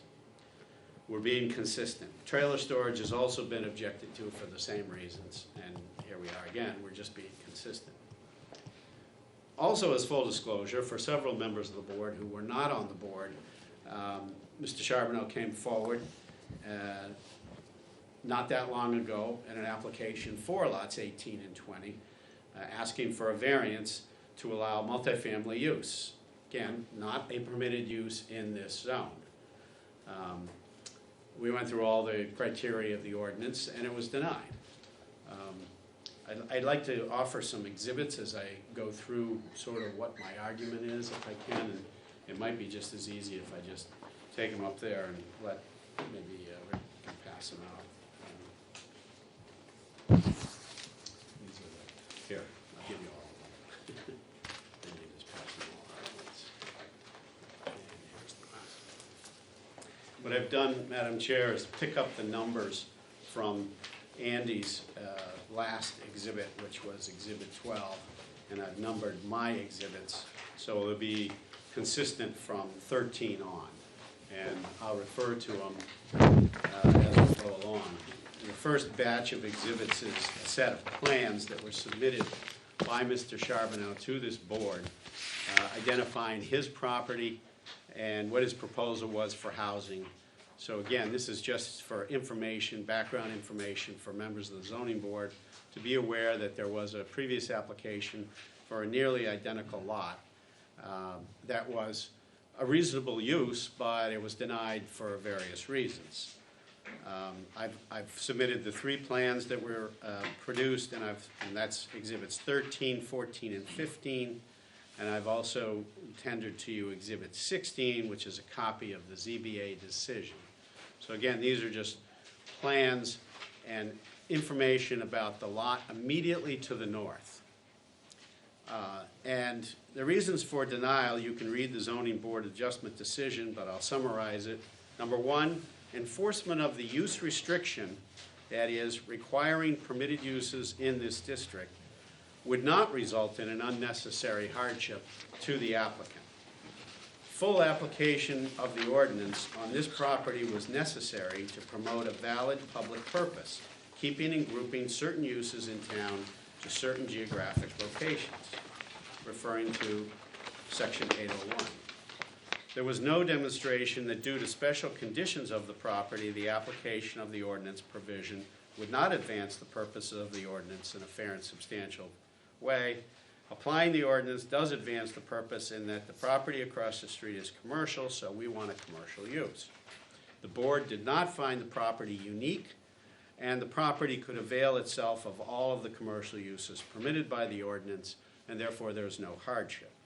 The applicant's able to make reasonable use of the property without the variance. So those were the findings of the board. We accepted the board's decision. We're trying to find a use that will fit in there that's permitted under the ordinance. Again, as I say, that's background. Now I would refer you to the larger plans, which you have there. And these are a little bit maybe easier for the board to see than the plans that the applicant submitted, but Plan 17, Exhibit 17 is the Google Earth as it presently shows it, and you can see exactly the two lots. You can see what's been pointed out by the applicant, where the trailers are. I think you can count the trailers. This is a Google Earth shot taken from today, which would be within the last 6 months. They typically rotate Google Earth in a 6-month period, but you can see the number of trailers that are there. 3, 6, 10. I have 10, I believe, is my count. So This is you can also see that behind it is the area that was referenced, so that, and in front of it is the area of the cornfield. And so that's what we're really looking at, is that lot. And the trailers, they had some parking out in the area of the trailers, but they did not have parking in the cornfield. They're now proposing 150 cars in the cornfield. The area to the north, the clear area, is obviously the lot that the application for variance that I just spoke about was applied for. That was the prior parking area. You can see across the street is Mel's. Across the street from this lot is a residential area. In fact, there's a residential area immediately to the south of it. There's residential areas to the west and southwest. Lots 18, Exhibit 18 shows the comparison of the subject lot, which is highlighted in blue, and it shows the green lot, which was the prior variance application denied by this board. That just shows you the areas. This is the wetlands overlay, so you can see where the wetlands exist. Exhibit 19 shows the two lots, and this overlay just shows the lot areas themselves. I was not able to superimpose them on the Google Earth, but I think you can toggle back and forth between these two and get a sense of the two lots and how they're very similar. They're on the road, they're flat lots, they have access, and they now have a special exception for a new pipe to give a 24-foot paved driveway access to this lot, so they can't argue they don't have access to it. The final one is Exhibit 20, and Exhibit 20 just shows the zone. I just thought everybody, should understand that it's in this zone, and that's what it looks like. So, again, you have two lots side by side, very similar. So I'm going to argue on the 5 criteria why I don't think they make it. The first criteria is you may not grant a variance if it will be contrary to the public interest. A variance may not be contrary to the public interest. And what does that historically mean? Well, you can't alter the character of the neighborhood. I would point out that the character of the neighborhood, this is not directly across from Mel's. Our lot was directly across from Mel's. This one is not. This is in the residential area. So when you put parking in there and you put tractor-trailer storage in there, it doesn't matter whether it's 22 nights or 24 nights or however long, you're putting a parking lot in there. You're not putting a permitted use.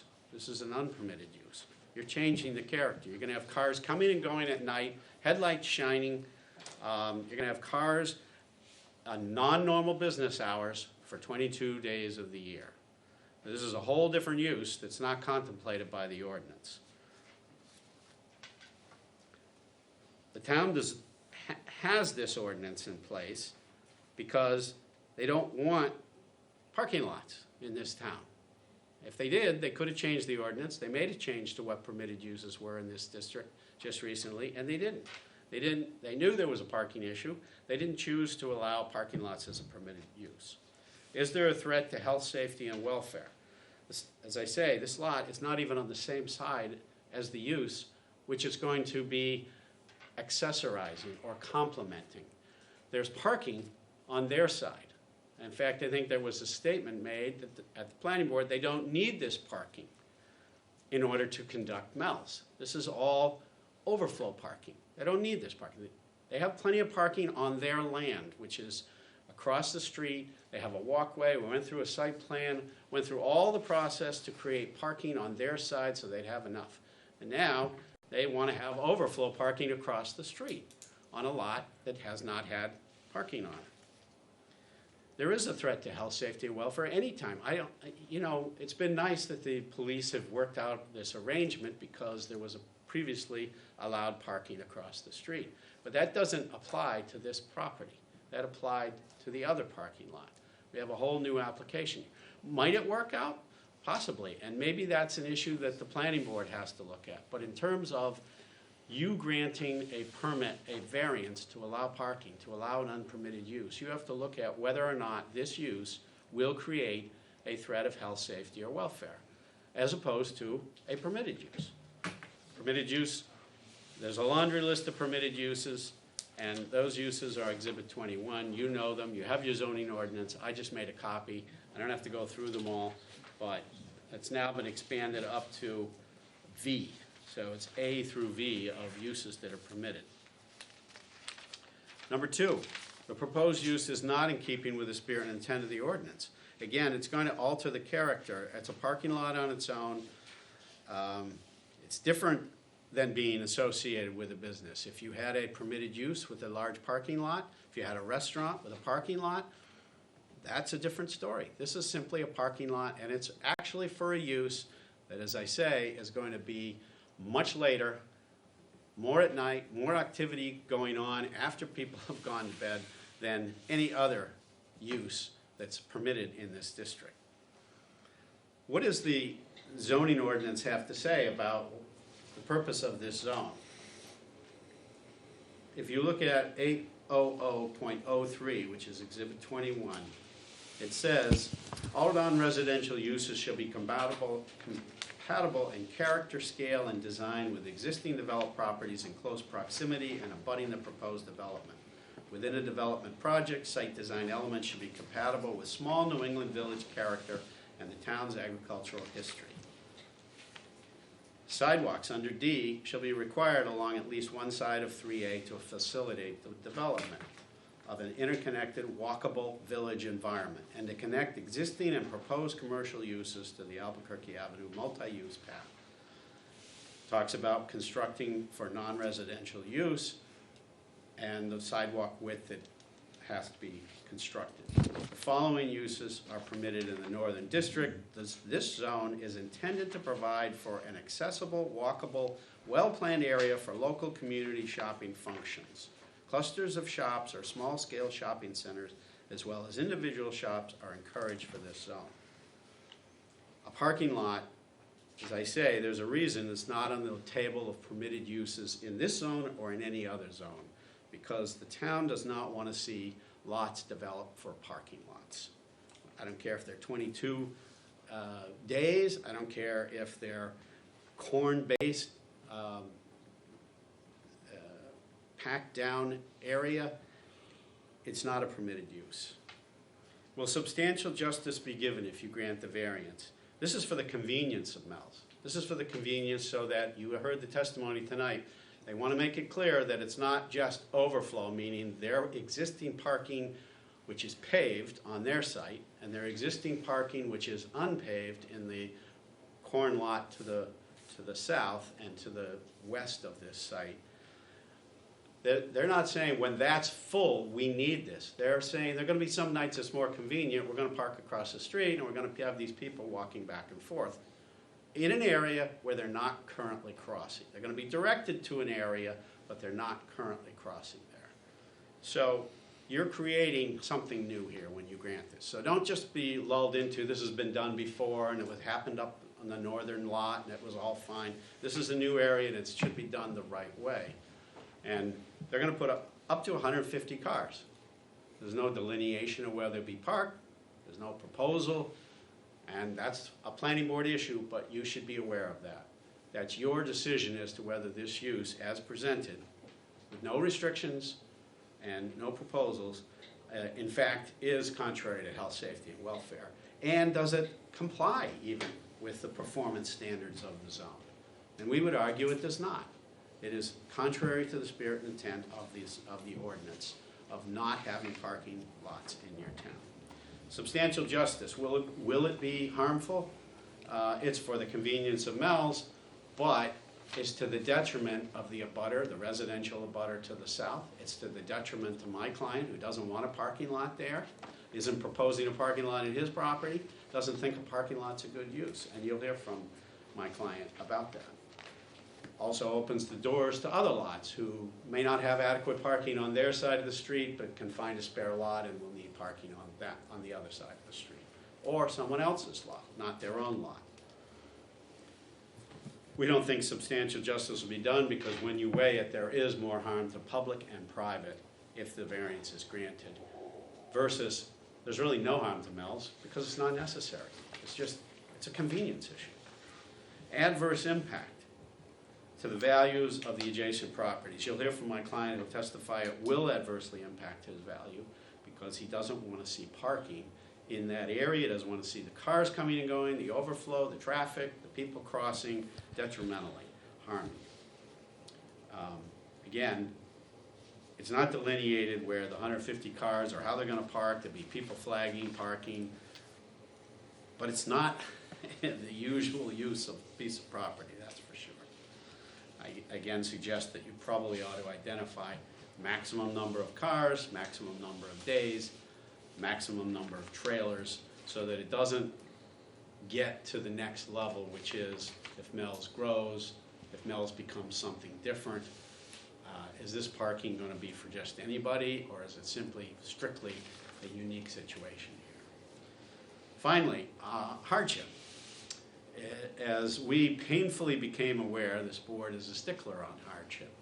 And it doesn't matter if you have a reasonable use. I think the board was in a consensus that we had a reasonable use. Everybody liked multifamily use on the property to the north. But we did not meet the burden, according to the decision, of making clear that our property was unique.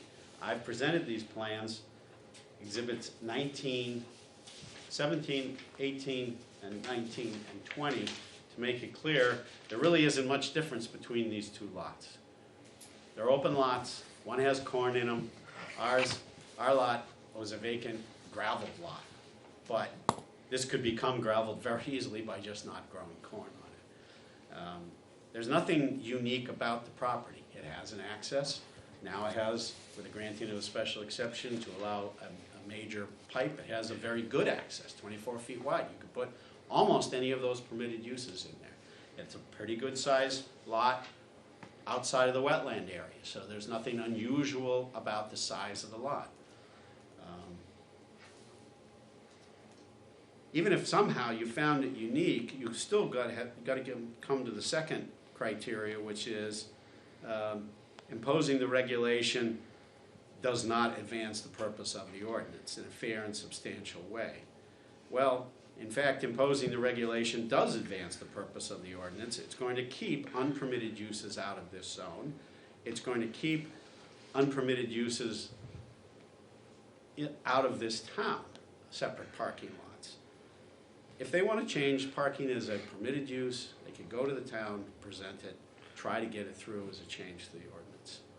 But this will open the door for other uses. I know every lot stands on its own. I've made that argument before this board, and I know this board believes that every lot stands on its own.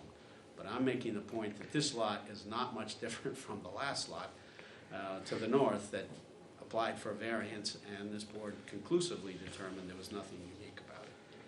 But most importantly, this does not comply with what this zoning district is all about and what the town wants to see for property in this zoning district. It can be used for permitted uses. It could have the village concept in there. There are ways to do that. There are uses to do that. So why should they get relief from the zoning ordinance to have a use that's not even permitted in any part of town? We don't think it's a reasonable use for a lot of reasons, despite what the applicant has argued that it's reasonable because it's adjacent, because it's a cornfield, because it's just not a reasonable use of the property. It's not a good idea. Keep your parking on your side. And if you don't have enough room for parking, don't try to expand across the street and have an independent lot with independent parking use. They haven't made any case for it. We think it should be denied. Thank you. The only thing that I'd like to add to that is, oops, sorry. Anybody have any questions for Attorney Hollis?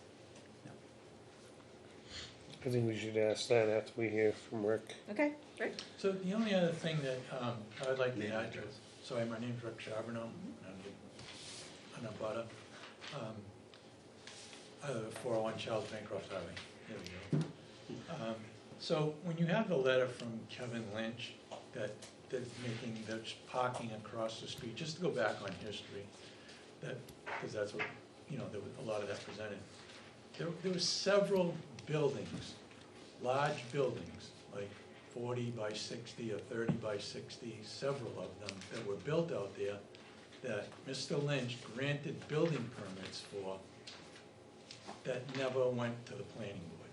So Mr. Lynch was pretty easy with these guys when it came to what he allowed them to do.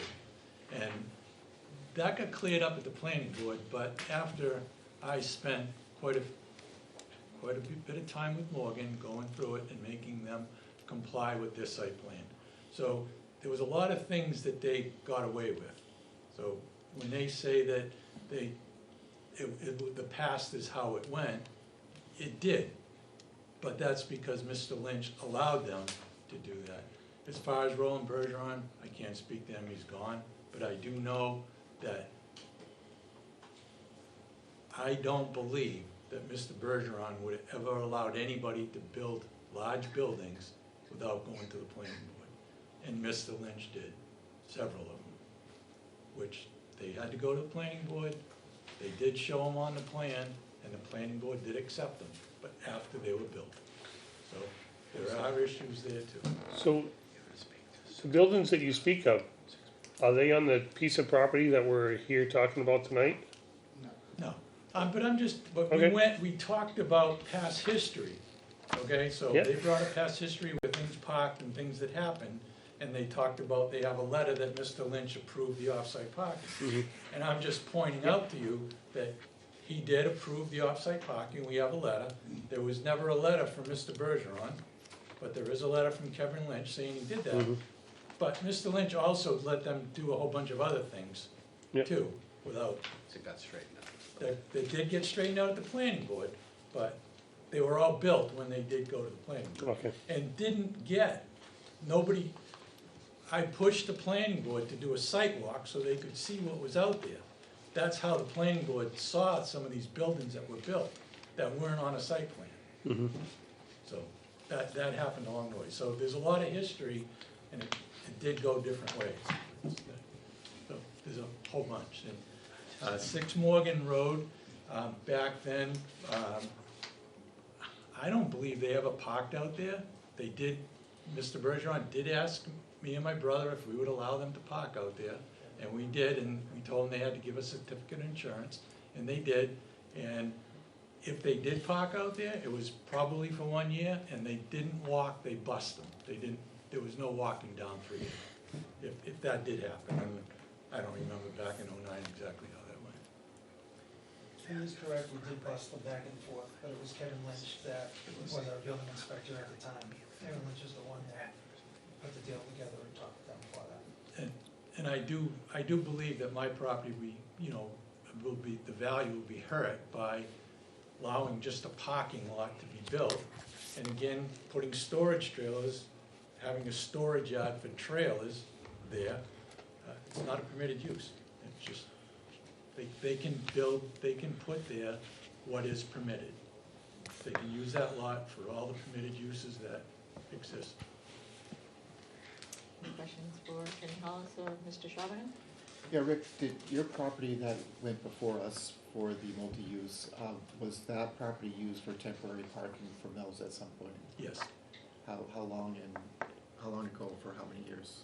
Well, I didn't own the property Oh, then. okay. I didn't own the property. It was owned by my mother. Oh, okay. Okay, it wasn't me. So So you don't know how long that? It was 10 years. Yeah, I think it says in here, there was a lease that was, Okay. yeah. Gotcha, thank you, Rick. But I was against it so much that I bought the property, so. I just want to focus on that because I was struggling with Attorney Hollis's presentation about, the issue for the parking lot existing and your opposition to the application. So I was gonna ask you, how come this is an issue now, but it wasn't an issue before? Okay. Because you weren't the owner. I just want to make sure. I was not the owner. Okay, and when did you purchase the property from? 21? 21, 20? Oh, so you just recently purchased it? Yeah, Okay. so they haven't parked there. This will be the second year or third year? Second season or third season? Just to be clear, from 2019, which is, I actually got involved in 2018, we consistently objected with letters to the planning board in writing as to that parking being allowed. But the planning board had determined that somewhere along the way, that was allowed and there's no site plan required and we're not gonna go down that path. So that was never touched.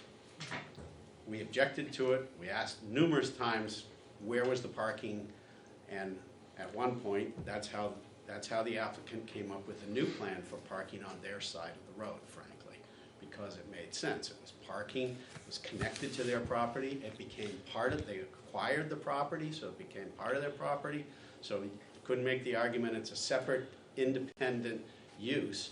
They actually acquired that lot, and it's all part of Mel's. It is not. It was formerly Jones' property. Who owned it? Which one?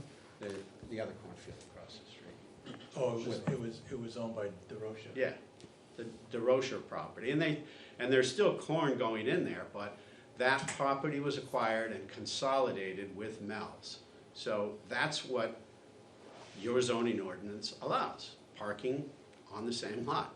It does not allow parking on a separate lot, and if they hadn't consolidated it, we would have appealed that and challenged that. And that's been consistent, that hasn't changed. Whether we owned it or we didn't own the Carcano lot, the lot to the north where they park, we tried to get to the bottom of it, but it was clear, the planning board made the determination. We're not even looking at that lot. There was never a site plan presented showing that lot. This lot came up in a site plan presented to the planning board. The other lot never came up in any site plan presented to the planning board. And had it, then we would have been there in opposition, but it never did.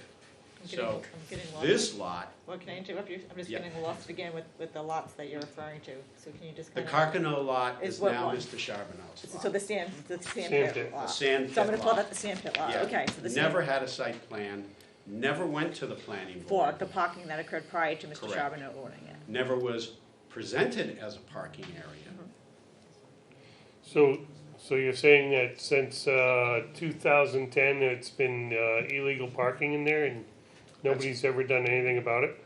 That's our position. Their position, Including in this- all fairness, is that they had, Mr. Bergeron said, don't worry, and Mr. Lynch wrote that letter. So- And that's what that letter stood for. So Mr. Bergeron in 2010 agreed with allowing parking there?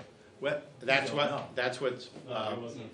yeah, we don't know. Kevin Lynch was 2009. 2009. So Mr. Lynch said, Mr. Bergeron did it, but this wasn't in existence before when Mr. Bergeron was there. So I don't really know what facts there are. There's no piece of paper. As I say, I don't know what was represented about how many nights Spooky World would be going. We don't know what the hours of Spooky World were. Certainly wasn't the Spooky World of today. And So when was the original lease signed with them for a parking lot in that old parking lot? I think that's in your exhibits. And I want to say it was 2010. To the planning board, because that's how they told us that a police officer had to be there every single night to cross people across the street. So they're the ones that sent us to the police department, and they said if the police department's okay, we're okay with it, because they had a letter from Kevin saying he was okay with it. So it did go to the planning board back then, that's where the police detail came from. But That lot never went to the plan. There's no record of that lot in the planning board records. It's not even identified in Mr. Froman's correspondence. And there is no letter from Mr. Bergeron allowing it. That's all hearsay. So, It was required for us to go to the DOT by Kevin Lynch to get the DOT to give us permission to park on that sand lot that was owned by Rona Charbonneau at the time. After the DOT gave us the permit, we showed that to Kevin. Kevin then, however it was done, talked to the planning board in a meeting, and the planning board said, we need you to talk to the police department to make sure they're okay with it, we want a detail, and that's where the detail came. We didn't just go to the DOT by ourselves. We were told by the town of Litchfield, you have to go to the DOT, get the permit to be able to park on that lot, and that's when Mrs. Charbonneau owned it. Once that happened, we signed a 10-year lease with her. We parked there for 10 years straight. Police involved, fire involved, town involved, building inspector involved. It's not hidden. Every single person who drives up and down this highway knows. We're not falling back on that, saying, you know, we're here for something new, I understand that. But make no mistake, there was nothing hidden. We never hid anything, and we always did what we were told to do. I also want to say that, I know Attorney Morgan said that the lot that we're talking about tonight, that was never a lot that we parked in or anything. Kevin Lynch tried to get me a letter today to say that. I have a phone message on my phone that I could play for you. His mother's sick and he had to spend the day with her. He got home from vacation, I think it was yesterday, and he said, you make sure they know that if they want to hear my voicemail, play it. I gave you permission to put the trailers there, just like Roland did, and I also gave you permission to park there, like Roland did.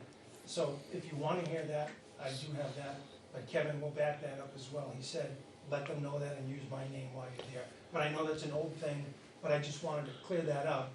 You know, we did not just make this up. This was told to us by an official who was permitted, that's why we did it, or we would not have done it.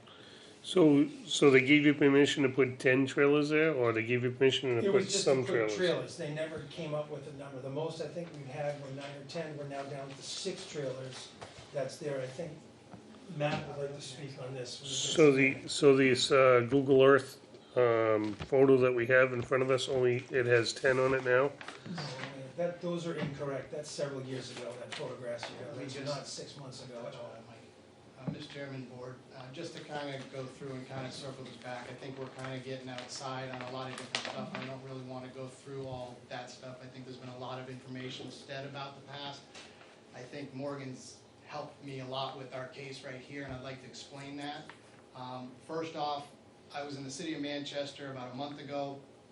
I got my butt handed to me on a zoning application because the Google Earth is not accurate anymore. We haven't had the Google cars going through the state in about 4 years.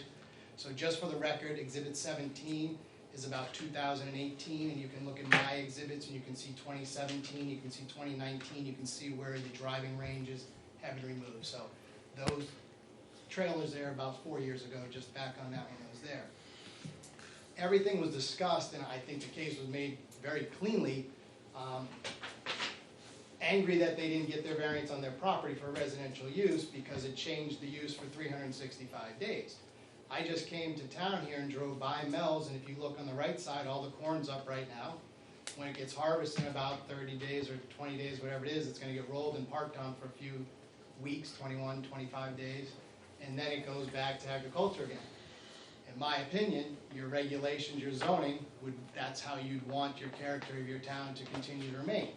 Not to necessarily knock down every tree, put up a parking lot, lighting, drainage and all that for 365 days a year. We're actually coming to you with what has been stated, and very correctly, a variance. We're here for a variance on this site. I get it, it's not allowed. I think everybody knows that, that's why we're here. we're asking for a variance to park this for 22 to 24 days. That is definitely within the character of Litchfield. If you've driven up and down this road with all your cornfields and the sod fields and everything else up and down, this is what you would want. To say it doesn't work with the use as well, it's unique, it's right across the street from a property. How much closer can I get to find parking for our site here? So this is exactly unique. This is exactly what your regulations would want something to do as a minimum impact to your town for a huge benefit to the town. So I think all the discussions that were just made is exactly why we're here. It's a variance, it's very unique on this property here. It fits in with what the town wants to keep its agricultural look for the next, I mean, the fact that you look at the zoning maps that were handed out too, exit 6, 17, 18, take a look at across the river. What's in Merrimack? What is the difference between your property and Merrimack? Completely different. You guys still have agricultural up and down the strip. So they want me to go and find an Aldi's, because it's allowed, and park it? That would change the character of your street completely. This is something we're looking at for 22 to 24 days. I think these guys would be more than happy to take a number, if you want to say 6 trailers on the site. You want to make it 7, I don't know, Mike, but I think 6 is good for where they're at. We can put a number on the trailers. We're not looking to make this a storage area. We've shown those on the plan. They are shown on the plan. They've been in front of the planning board. You know, everything has been outlined to the board. This is exactly what we've been dealing with for 3 years. Every time we come with a step, there's something else they don't like. They went up against other things in the site plan that's here. We're here because he didn't get his, he wants to stop ours. That's it. not true. That's it, I'm done. That's Presentation. ridiculous. Yeah, all right, That's I just want to keep ridiculous. things focused, so let's go back to Attorney Hollis and Mr. Charbonneau, because I think I didn't get back to the board if they have other questions for what Attorney Hollis and Rick Shaw. Well, I had one question. I hear it again. I'm relatively new, just a couple of years with Litchfield, but I've been on planning boards. I've been on zoning, and I always hear the statement, it's going to be detrimental to my property. And then my first question is, and you know that because, are there any statistics, anything? Because a lot of times I'll hear, I'm going to put this big addition onto my house, it'll increase the property values and everything. But really it doesn't if you start looking at different. So I'm trying to figure out how you evaluated where you came up to the conclusion that have a negative value on your property. It's not a permitted use. It's not a permitted use. There are things in the ordinance that are permitted that they can build out there. They can build a parking lot. They can put in a building that will look nice. We don't have to look at storage trailers. Do you want storage trailers next to your house? Oh, no, all I'm saying. It's not a permitted use. Okay, but I just want to be very careful when we say it's detrimental to the value of my property. There needs to be some sort of I don't want to look at statistics. storage trailers. I think if Okay. they could do something there, that would look very nice. They could, build a building. There's things that can happen, that it's So, permitted. And again, remember, as I said, they're expanding the spooky world activity from one side of the road to the other. I just want to know the basis of that statement. That's what That statement is easy to say, but it's, and it basically is, you personally don't think. There's no statistics, there's no any kind of evaluation, there's no appraisal that's been done that may be affected to your property. And I just want to add in, just so everybody's clear, the analysis for that particular criteria. You can use common sense. You don't necessarily need Right. a real estate analysis to come in and say, the storage unit next to my residential Right. property is detrimental. I think the board is empowered to use common sense in making those determinations. I have one question for Jeff. Jeff, if we deny this, those trailers now become incompliant, right? They would have to be moved. So if they came to us and they said, we want to put a storage barn out there, I'm just gonna throw a number, 60 by 60 storage barn out there, a structure with a parking area, and a road going out to it, would that be allowed? Be a barn in an agricultural area. Not a barn, it would be for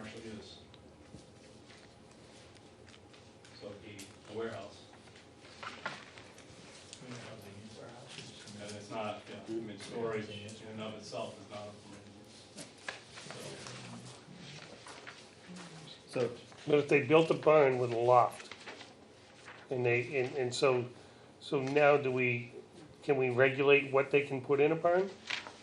Can we tell them they can only put hay in a barn? Yes, you can. We can, Yes, because it's a different use. okay. Right, so when the building code looks at it, it's what type of building is it? Yeah. Right, is it a school? No. Is it a warehouse? Oh, it's a warehouse, okay. You can identify warehouse and all the criteria goes with warehouse. You can say it's a barn because you make it look like a barn, but what's the use? Well, just so you understand what you could do, what you're saying, the barn would be for the farm services, and we could sell honey and corn and Right. fruits, and it's allowed under B. So yes, we could absolutely do that with a parking lot with that and sell dry goods and stuff like that. So yes. So if you own that barn, Yep. and they own that business that was in there, could they then park cars over there?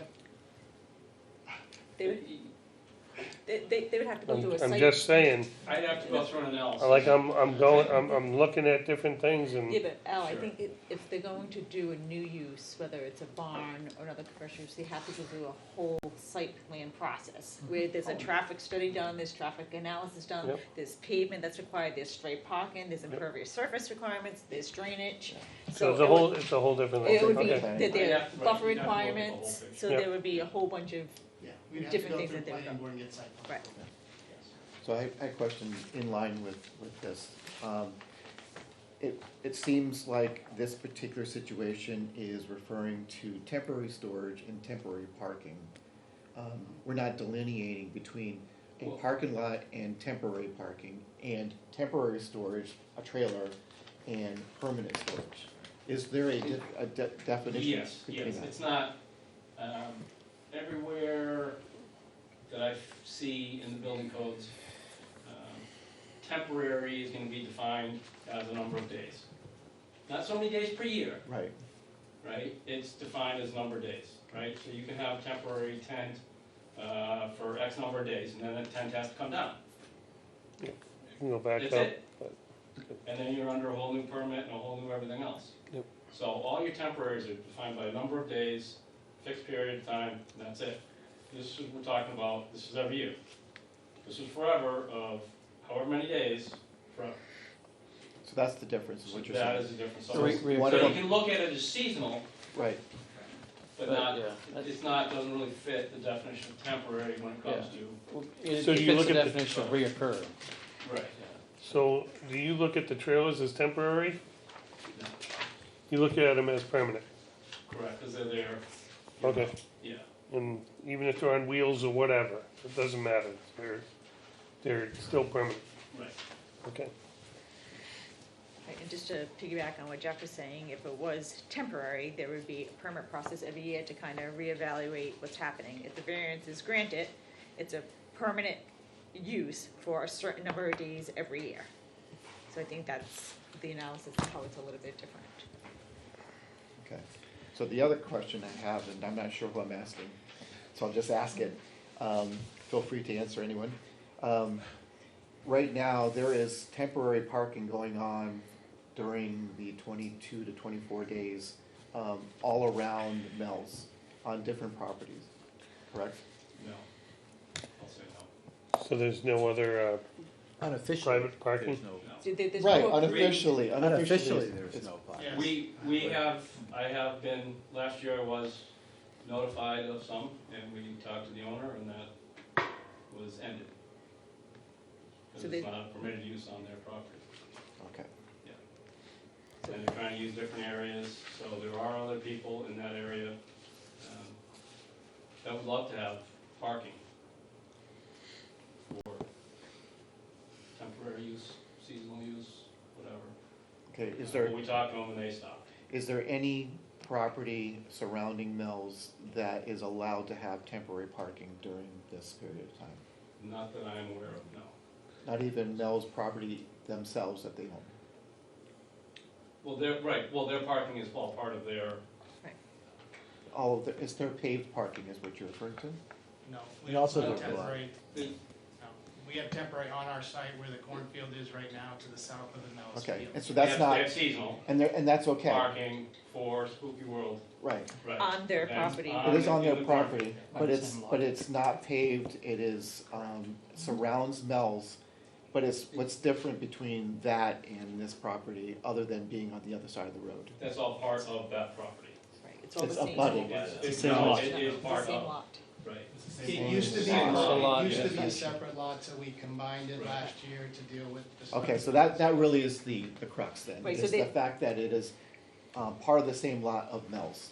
Currently now. Currently. It So wasn't this- that way forever. So there's no Right. separate lot that's approved for temporary parking for Okay. Mel's. And I think that's clear, everybody's in agreement, there may have been in the past uses of lots that may have had letters from so-and-so saying it was okay, but there's been no approved parking right now, other than Mel's existing lot that can be used for parking. Just so you understand, we, like I said earlier, we've been going through multiple years. We cleaned that one up by combining By with the combining property lots. when they brought the issue up. Gotcha. So now we're down with this last parking lot across the street, trying to clean up all the different things that they brought to our attention the last 4 years. That's what we're But doing. this is new. I mean, you're being misled here. Well, you Okay, wait, I'm just gonna stop for 1 second. 150 cars has never been presented on that lot before. No, but 250 was on the lot you purchased and didn't let us go on. Different lot. All right, Okay. so I'm gonna stop that there. Any other questions for Attorney Hollis and Rick Charbonneau on the board? I'm gonna go back to you, Andy, for a rebuttal, but before I do, I think your application talked about outside storage too, am I? Yes. And if it did, can I have some more information on that, and then I'll let you respond to the comments that were made. Certainly, and perhaps Mike and Wayne can speak to that better, but in addition to the trailers that are out there, they also have areas of outside storage where they have, again, they have, say, they collect pallets over the years because they burn fires during the spooky world season. There's a temporary stockade fencing that they keep outside near, on that back portion of the lot that they then use during the spooky world season. Right, so there is outside storage of stuff that can get weathered. The trailers protect stuff that they don't want outside, but fences, pallets, stuff like that, there's outside storage of that back portion as well. And correct me if I'm wrong, but if I said anything wrong, but we do have some pictures looking toward this lot. I'm sorry, I don't have one set. I'll show you. This is the pictures. You can pass them down. But If you don't mind, I'd like to pass them down, like, and I will bring these to you as well afterwards. They're just pictures of our lot across the street. as I said in our That's, opening, That is in particular standing on the corner of Mel's property, and there's the little entranceway that you can see right there, that's gonna be widened to 24 feet. So, it's to illustrate that there's two sets of hedgerows, and what will happen is, two sets of hedgerows, you can only see the trailers for like a glimpse of a millisecond when you drive by. And this is also the broadest part, and this is standing in our next door neighbor's yard, and you'll see that's why the sign is in the picture, why I framed it that way. As you can see, you cannot see any storage or anything through those trees. Again, it's two sets of hedgerows to go back, not just one. So the hedgerows would remain. Oh, yeah. Yes, Oh, yeah. it's part of the wetlands, so, yeah. And just for illustration's sake, I will state, okay, all right, very good, okay, I'll leave it. Madam Chair, members of the board, just so you, let me speak to a couple of points that Attorney Hollis addressed. We certainly know that what we're proposing is not a permitted use, which is why we're here. All right, so they keep repeating that, but that's no surprise. I would also point out that unlike the sand pit lot, where their variance was denied, our lot is much different and much more challenging and unique to our site, unique to our areas, because if you recall, our site has a long row of wetland that parallels Charles Bancroft that really cuts off any access. The only access that we have is through our neighboring lot, but the lot 14 standing alone is nearly impossible to develop for develop purposes because there's no access, or the access would have to come through wetlands, and that would be nearly impossible to permit that. So our lot is very much different from the Sandpit lot, which had a ton of frontage right along Charles Bancroft Highway and no wetlands whatsoever. You know, we are doing our best to maintain the character of the neighborhood, and we're doing that by keeping a cornfield and a bean field that Charlie McQuestion maintains. So we have 24 nights out of the year where we're going to have parking, and then it's a farm field like we all love in Litchfield, and that alone is the character of the neighborhood. We're maintaining that agricultural use, except for a seasonal use now. We're 22 to 24 days a year. We don't see any adverse effect to the neighbors. With respect to the parking, we have a stockade fence out back that prevents any light from intruding onto the neighbors. The neighbor's house actually has the garage on the abutting our side, right? So their living quarters are not next to the parking area. The garage is. We don't see any detrimental impact to property values because of the very limited nature of our proposed use, and you can barely see the storage trailers and the storage areas. So we just don't think the opposition is correct. Now, let me just highlight two things because I don't want you to think that we're not playing straight with you. On my exhibit number 9, this is the 2019 Planning Board approval that we received for Mel's upgrades to Mel's facilities, and we clearly showed as part of our plan set and as part of the approval that we talked about the Sandpit lot being used for parking, and there was a condition on their approval that says we have to have an asphalt sidewalk across the street on map 18 lot 22, which I showed that was part of the plan set. So you can't say we didn't talk about it with the planning board. We got approved for that. Likewise, same thing happened when we recently got approved earlier this year. We showed the planning board that we would be using lot 14, the subject lot tonight. There's a note on the plan that says we will be using. Note, it's really small print. I can't find it right now, but I will represent to you that there is a note on the plan that references lot 14 for overflow parking. And then we showed the plan itself to the planning board, and the planning board approved the entire plan set. The planning board didn't approve everything but this sheet, right? The planning board approved the entire thing, subject to our coming before you with respect to the applications tonight. So to hear Attorney Hall say that we never presented anything to the planning board is just not true, right? We believe we have a reasonable proposal to the board, minimal use, and we would certainly agree to a cap. In fact, let me just say, again, what we presented to the planning board, and it's very small print, but you can see that we specifically said to the planning board, proposed overflow parking approximately 150 spaces. Right? So if we want to cap that at 150 spaces as a condition, that's fine. If you want to cap the number of trailers to, say, 6 trailers, that's fine. Right? But this was all presented on the up and up, and we're here with you tonight to address the final piece of the puzzle. So that's all I have, Madam Chair, and again, happy to answer any questions. Anybody have any questions? Do you have any letters or correspondence with any other abutters, neighbors in the area there, for or against? No. I would just offer, we've been coming to planning board and zoning board for the last 3 years, 3.5 years, and this is our only opposition. Sure. And they've had every opportunity, we've notified them at planning. That's not quite true, but Morgan represented some of the other neighbors that did live around there. So. Can I just You can verify that. Great. Members of the board, any other questions? I do have one question. Yeah, sure. I'm looking at the 2019, Yep. and I just have one question. What I'm seeing for the green all going around the storage area, how high is that? You mean the corn? No. And the hedgerows and the trees. Oh, I mean trees, Yeah. like golf ball pitching or yoga trees, like 100 feet. Like they're not little hedges, they're They're full-grown they're trees. full-grown trees. Full massive. grown.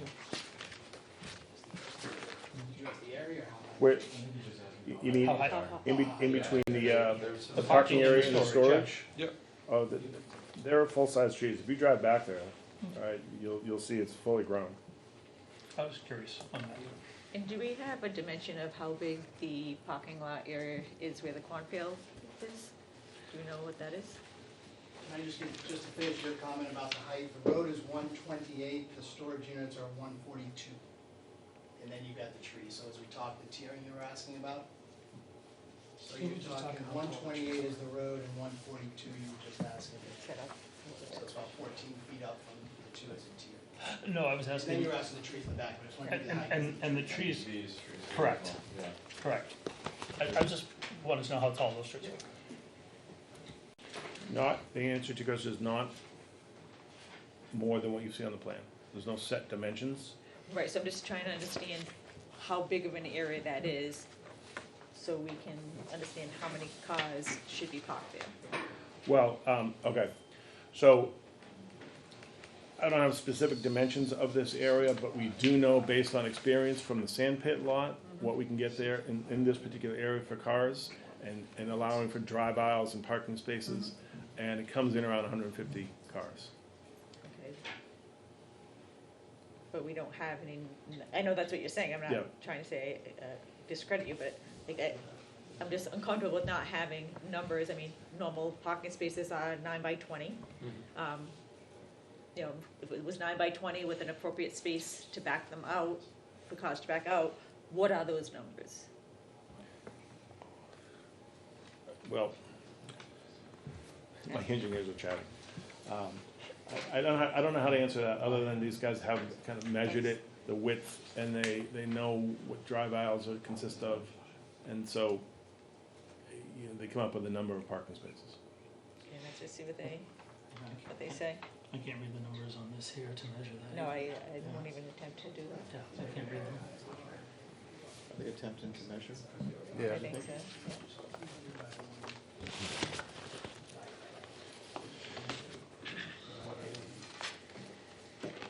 So the area can handle, if you take your, Mayor and Chairman, the 9 by 20 comes up to about 180 square feet.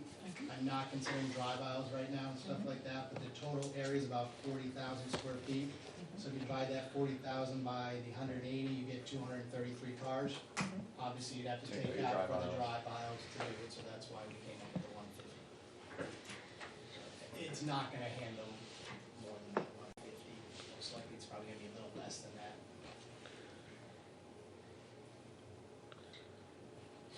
Any other questions?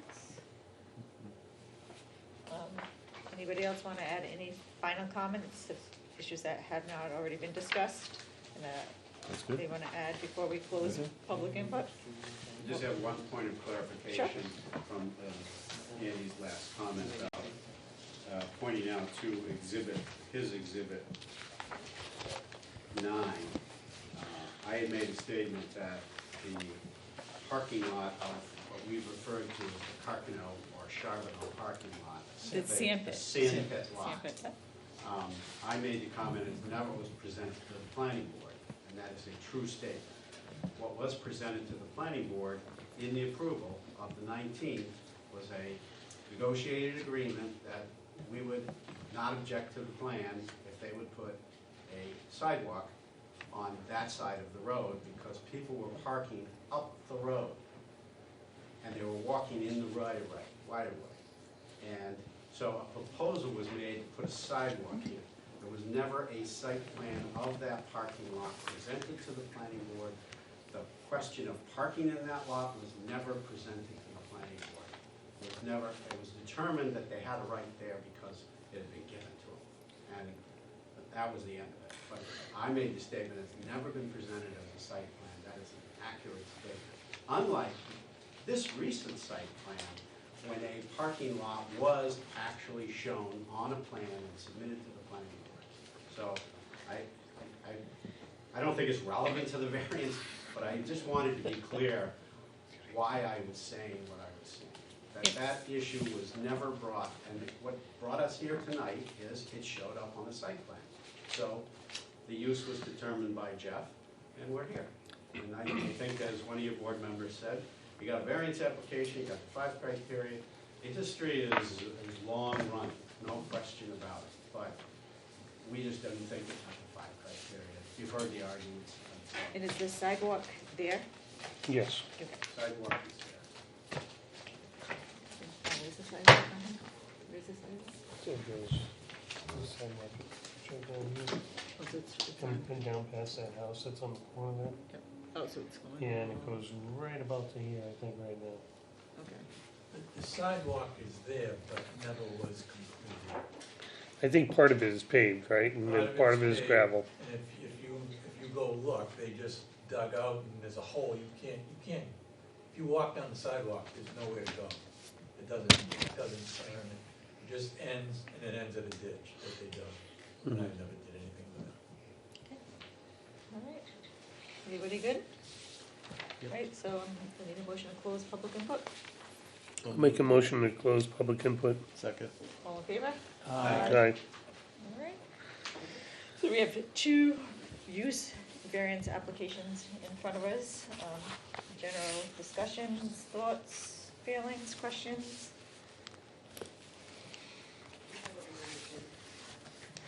Well, we definitely heard a lot of, I'll call it testimony that I would not necessarily consider irrelevant, but not necessarily specific for this particular variance.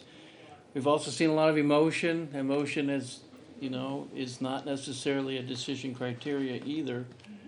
So, I think I'm charged with trying to boil out what's actually relevant, what isn't in my decision-making process. So I just want to make it clear that I heard all the history, I heard all that stuff, but and I've been afforded common sense during this discussion too, which is good to know. So that's kind of my comment. I want to make sure that everybody was heard, and it's just a matter of us deciphering all the relevant factors. That's the part where the emotional connection, it's where we have the advantage not to be emotionally connected, so. So, Laura, are we deciding on both the parking and storage at the same time, even though they're 2 different cases? No, we'll have to do 2 separate motions. Okay. For it. But we list the evidence all the same across the board. What's that? We're not gonna hear evidence in favor of the storage, we already heard all that as part of the I parking. believe so. It's all together, okay. Yep, so, That's what I wanted to clarify. Yep, so that was all Right. done, kind of combined with the same type of analysis for the use, but we will need 2 separate motions, Yep. one for the parking and one for the storage. Gotcha. So if we want to add stipulations, we have to add stipulations on each one, Yes, not just. right, and those could be duplicative too, Okay. because each variance stands on its own. I have more concern with the storage than I do with the parking. I think the storage use, I see issues with. I do think that's gonna, for me, I'm gonna have issues with doing that as far as the character of the neighborhood, what's allowed, how to control that, how to monitor that, if it in fact meets the 5 criteria.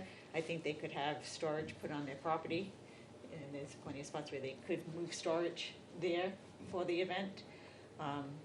So I definitely have more concern with the storage than I do with the parking.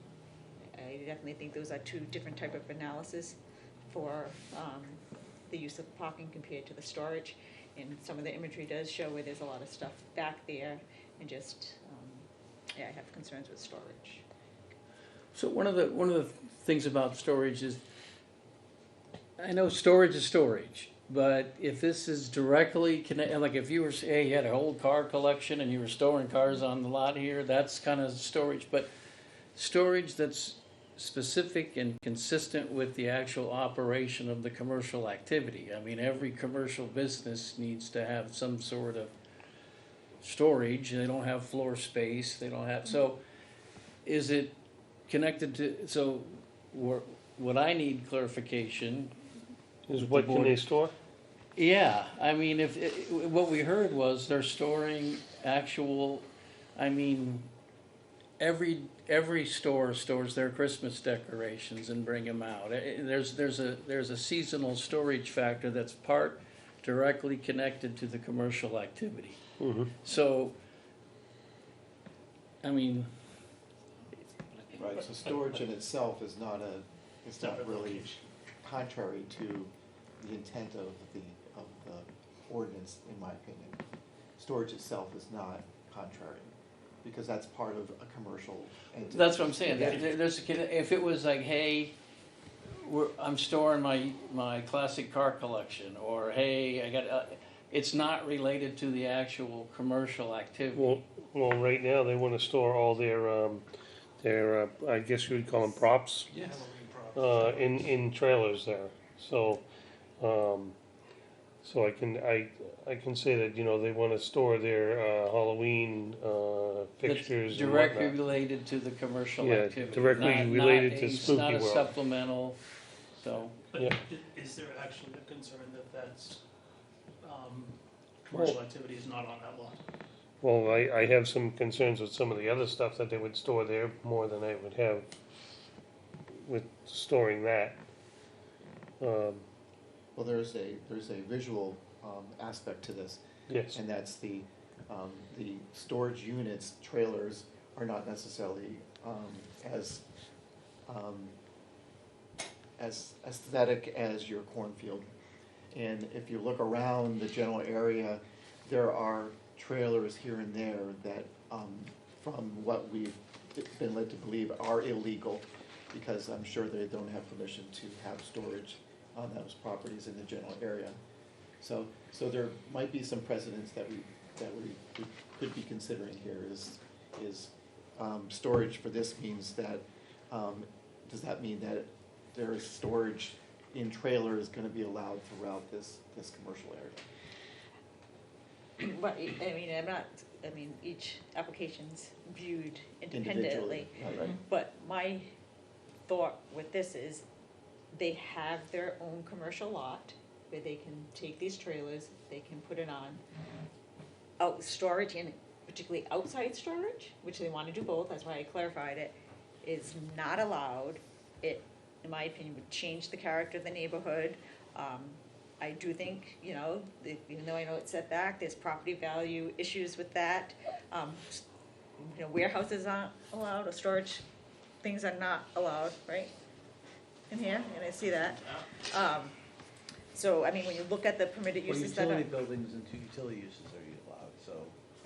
And Let's you go Yeah, back but to that's it. it. No, But no, that- no. no. By utility, they're talking, Right, that's, shed, something else. telephone, right, power, Electric. Okay, right, That's utility okay. structures, that would come under and the, well, cell phone, right, and even some of those other commercial uses that are allowed, they go through a site plan approval process where they get way in as far as building design, architectural design, landscaping.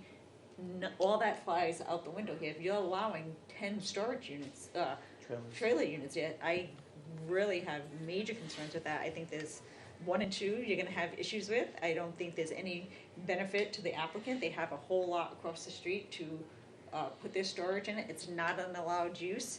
I didn't hear any justification that's gonna make me feel differently. So we're gonna say to them, well, you can have these trailers there.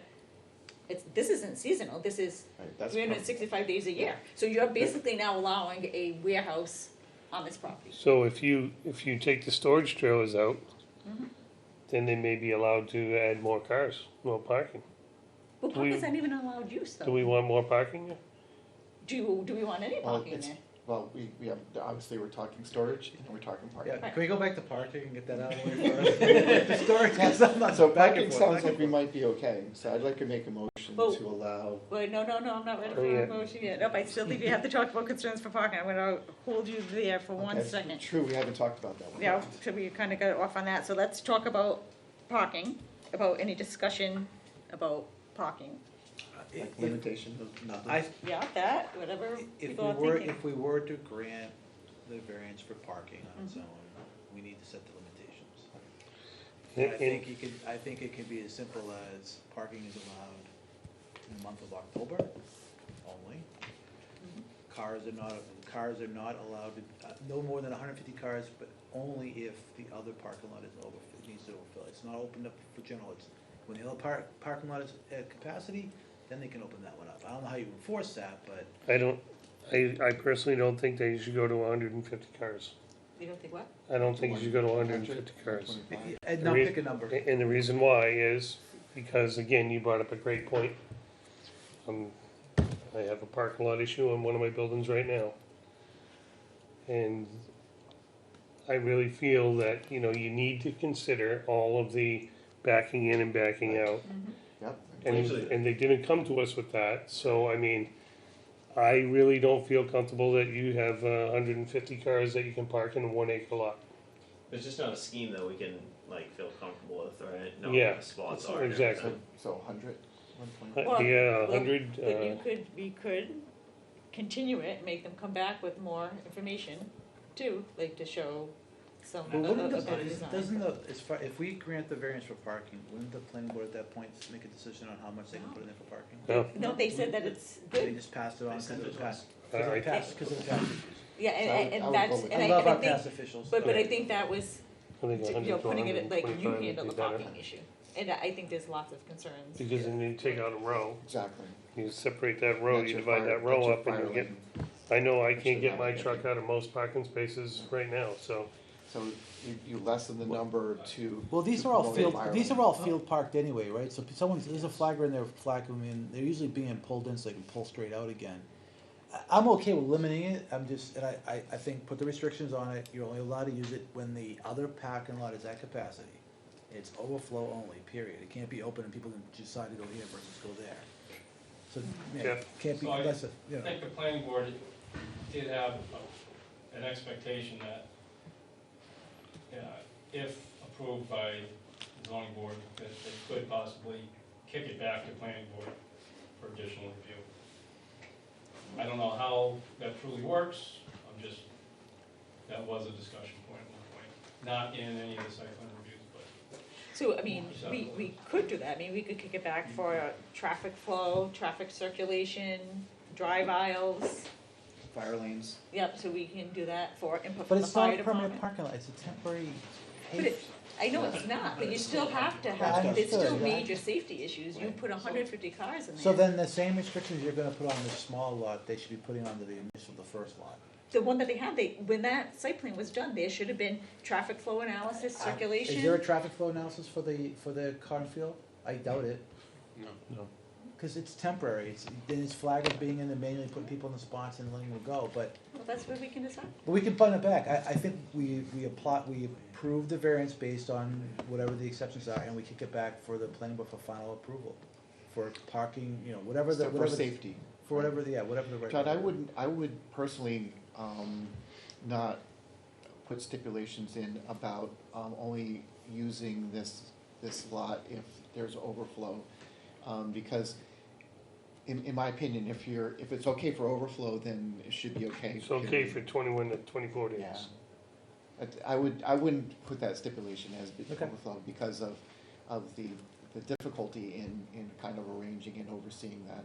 But I do agree that we should try to limit the numbers, that you put in there, because we want to introduce safety, we want to ensure that there's fire lanes, that there's, and maybe the zoning board, the planning board would help us with that. Yeah, and can you put a stipulation where if they do use that lot, there has to be someone there officiating the crosswalk? Yeah, it's already Yeah, I know it's in there, but I know it's in there when it's a busy night, there's an officer there, but when it's not a busy night. That part was discussed, Yeah. it's not written in. And we can the- put So that then in we the should put that stipulation. stipulation, because I've been down there in There's the a years note on the past where plan. there hasn't been an officer there. What police details required, Yeah, whatever. no, It's no, it's on there? no, seen on I'd make sheet one. one. I know, I know you discussed it. We should have added to our stipulation. I just feel that, And that's why it's moving back up on them to, figure out some dates. Yeah, I think that's gonna be. I was just saying that maybe we make it 100. Yeah, lovely, so it's gonna be more than. And that way, there's, safety is built in, because there's. That's fine. So, I'm so fine I'm with trying to figure out, what, do we put a sign up at 3A, Spooky World's full? I mean, what I'm concerned, when we talk about public health, public health and safety, Yeah.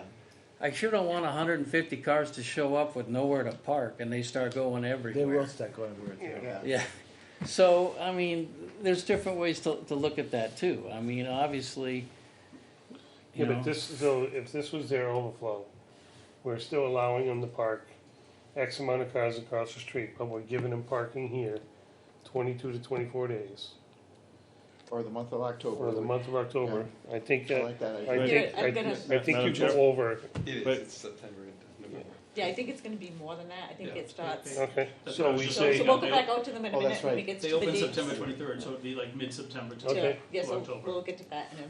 Yep. The Okay. time, I think we all agree that we need to establish a time and make that clear, what That's what I those was days looking up are. online. Yeah, so the Thank you. time, and we'll go back out to them when we're a little I bit have, further I have along. one more stipulation I'd like to bring up. Okay. So, we're talking about numbers of cars. I understand Rick's point of view. I have my own point of view. I don't like malls, I don't like big warehouses, I don't like any of that. I've been here for 30 years. I kinda would like to put the stipulation in that it can never be gravel. It has to be brought back to agricultural and cornfield within a week of the closing of within so many days of the closing of Spooky World. Because if you allow gravel, or you allow any type of fill, the next thing you know, we'll have a gravel parking lot It's a there, permanent parking lot. and permanent parking lot there in 6 years, as Rick and Attorney Morgan pointed out, and Andy pointed out that, there's things that have happened over the years that have evolved, and people say, well, this guy said it was okay. Right now, if we put the stipulation in, it's okay for 22 to 24 days a year. It's not okay after that. It's not okay to fill it. It's not okay to turn it into a permanent parking lot. It's only permitted for 22 to 24 days a year. It'll be a little bit longer than that. Yeah, but Yeah. but those are the days. So But, then, no, saying it's gonna go back to agricultural use. just say back to original use, that's all. Yeah, back to But- original but- use. Yeah, but the thing is, that's not necessarily possible, but if McQuestion say, we don't wanna grow corn anymore. Right. Okay, So, but it's gonna stay a loomed lot. It's not gonna, but, we don't want it gravel. well, you could say the parking area for the temporary use won't be gravel, but I'm not comfortable with saying Correct. what else is there. I mean, Yes, for the temporary The intent use. is that we Yeah. only allow the temporary use, and then, that's no longer a, approved use outside of that So window. so basically, the parking lot remains a natural site that is used. It's for not a natural site once you allow it to fill in gravel. Well, yeah, I get the Correct. gravel, yeah, I Exactly, have you're right. no issue with the gravel, I don't think they want gravel, cause that's a Okay. ton of money. So, that I'm fine, but I have a concern with saying, returning it to Right. agricultural use, because we can't limit their use on that part of the property. Nor can we say to them, questions, you need to farm it for the next 50 Right. years. Right. Although they might anyway. Yeah. Yeah, I mean, what, the Hudson, that grass was just destroyed by all the cars and it's already back. So I think what it is, yeah, you can't have anything that would not allow the land to return to its natural state of vegetation. Is that okay? Yeah.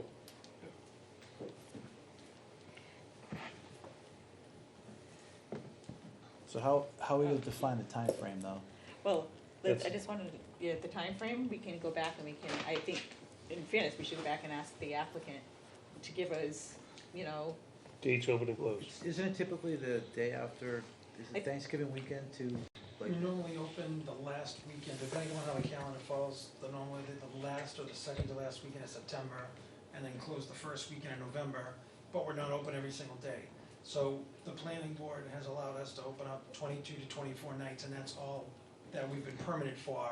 So even though it's during a 7 or 8 week cycle, but it's only 22 to 24 nights out of that. Like this year, it's 22, just because of how the calendar falls. Okay. I think in 2 years, there's a Friday the 13th, that comes a week early, we'll open that night, that'll be 23, you know, so, but it's always between 22 and 24 nights.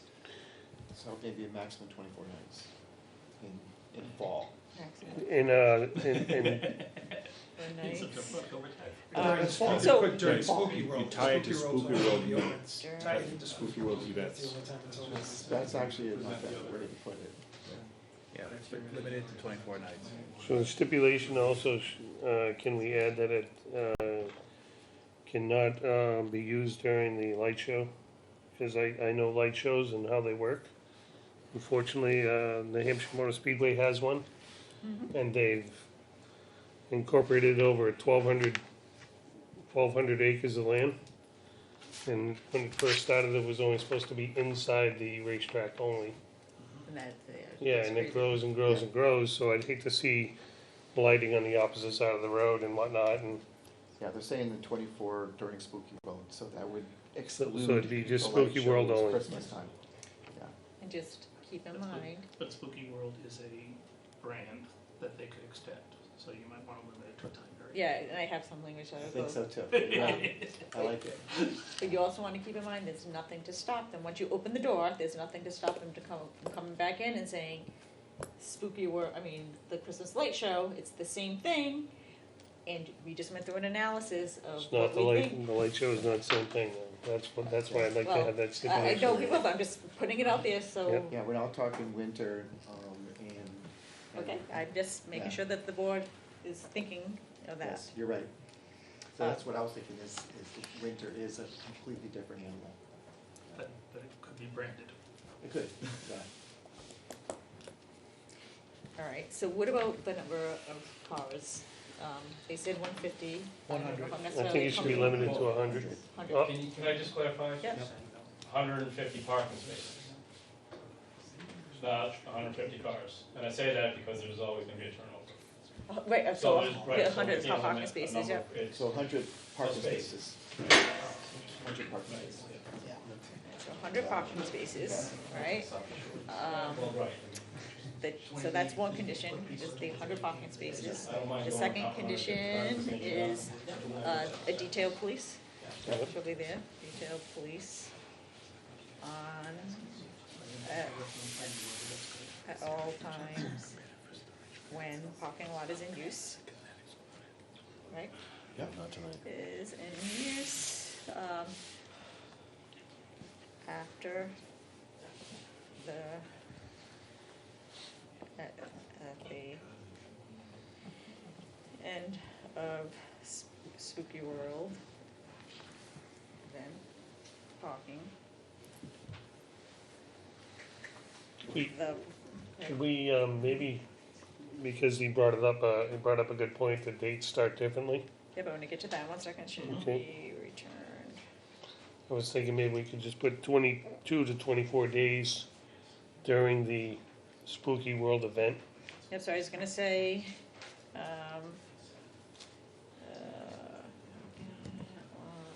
will be in use only during the months of September, October, November, when the Spooky World attraction is open to the public, is open to Halloween attraction? the public. I have the September through November. October, November, so this is what I have. The parking lot will be in use only during the months of September, October, and November, when the Spooky World attraction is open to the public. But do you have days in there? 22 to 24? You know, not to exceed. Not to exceed 24. Okay. To exceed This is gotta be the most stipulations I've 24 ever seen. days during, It's because you have so many members. this season. That's right, there's 7, that's what See, you you get. And, gotta be careful what you wish for. And what about time?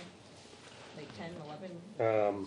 Yeah, we could put it, I wouldn't put a time, because that's kind of out of our, Well, only reason, I don't want people hanging around there till 1, 2 in the morning either. But that's In the what year it's parking not lot. open at that point, is it? Yes, it is. Well, that's, well, but I want, Say that again?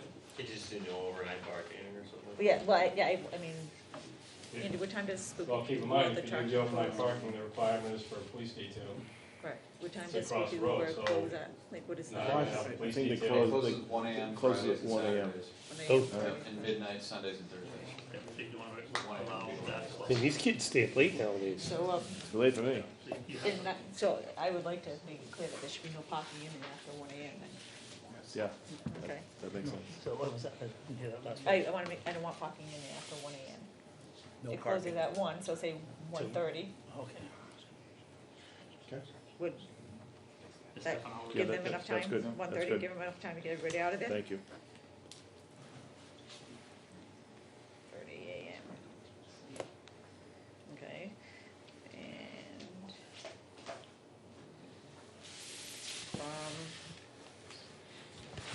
what time do they open at? 6 PM? 6 PM. To, Ticket booth opens at 6, so under the tracks open at 7. so, okay, so 6 PM till Customers 1:30 AM. might- Customers might get there like 30 minutes early. So because 5 They show up. 5:30. 5:30 to 1:30. Yep. Yeah, that'd be. 5:30 to 1:30? Excuse me, it can be a little earlier than that. The ticket booth can open at 5:30 and we can open. I have 5:30. Oh, sorry. Yep. All right, so- Nope, nope. So these are, we haven't even talked about the 5 criteria, we've kind of just talked about the conditions. These are the conditions that I have, that I think people are talking about. It should be limited to 100 parking spaces. There shall be a detail, police there at all times when the parking lot is in use. At the end of the Spooky World event parking, the parking area should be returned to its natural vegetative state. The parking lot will be in use only during the months of September, October, November, when the Spooky World attraction is open to the public, not to exceed 24 days during the season, and from 5:30 PM to 1:30 AM. I still feel that we should add, that there should be no fill or gravel put in the parking area. In other words, you don't wanna make them improve it to Fill. become a permanent Right, parking yes. spot. I don't want a permanent parking lot. Joan McKibben would have our heads if we did something. Joan won't be here that I don't know. Alright, so no fill or gravel shall be part of the parking area. Yeah. Shall be used in or part of the parking area. So I'm just trying to make this, Andy, so that Yeah, for the next 30 years that I'm still here, no one comes back and says, Al Gilbo said. I agree with you. I think it's a good call. 30 years, really? Yeah, I got 30 more years, Alright, so those are the conditions. I hope. Any I hope I have other 30 more years. conditions people think? Kyle, any other thoughts? No. No. Alright, so the 5 criteria, we haven't touched upon those. Are you good with those criteria? Do you think they make sense from an enforcement point of view and everything? Jeff, do you have any concerns with any of those? Yeah, it's much, You- I'll have a much easier time enforcing that than, Right, that, so, I mean, are you comfortable with that? Is there areas that you want some changing in the wording for enforcement, or are you, no, there's enough there. okay? The hours spelled out and the days and whatnot.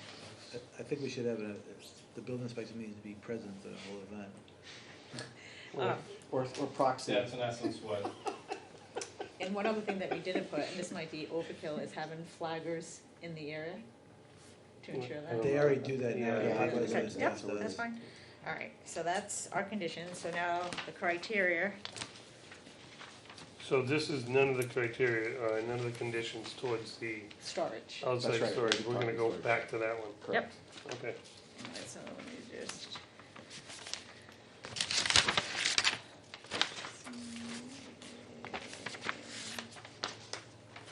Alright, so,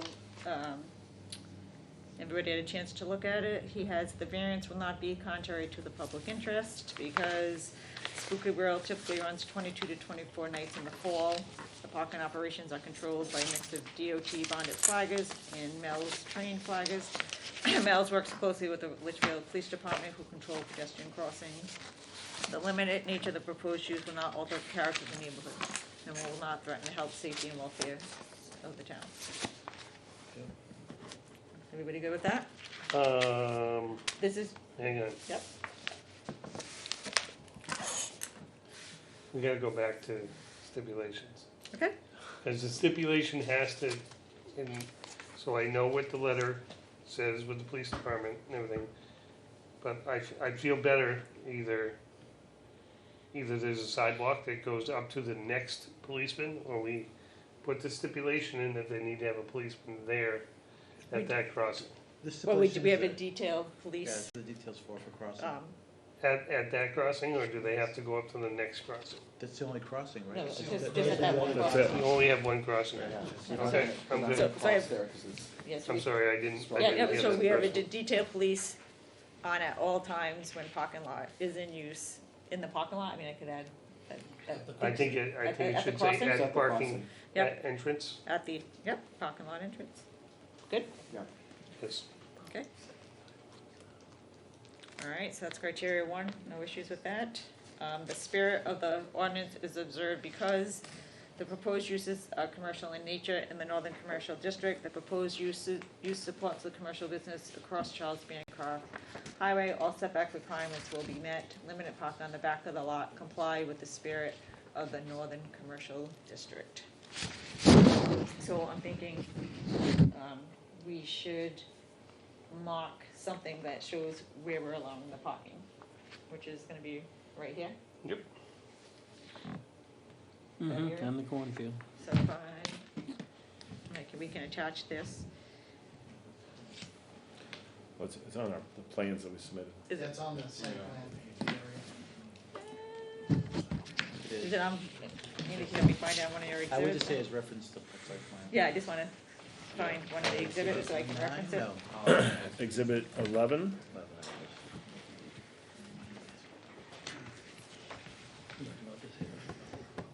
and the detailed site plan, Sheet 6 of 19.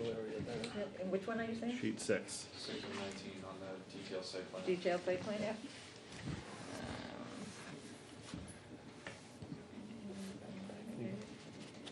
Two, sheet 6, detail, site plan. The 2022 approved site plan, right? So we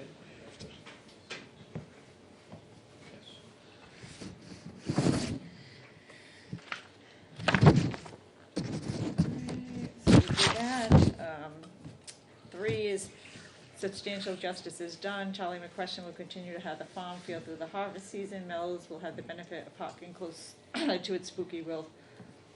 The parking is limited to 22 to 24 nights. We submit there's no adverse effect to the town, while significant benefit to Mel's with the proposed parking.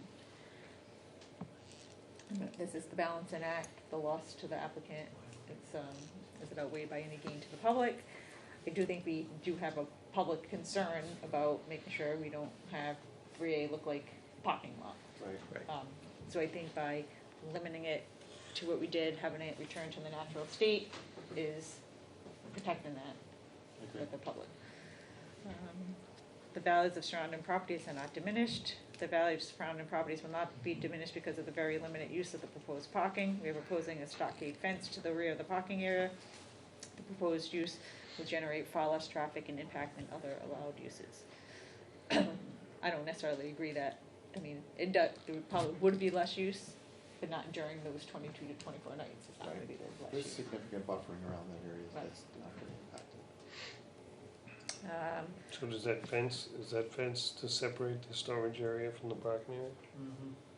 It is.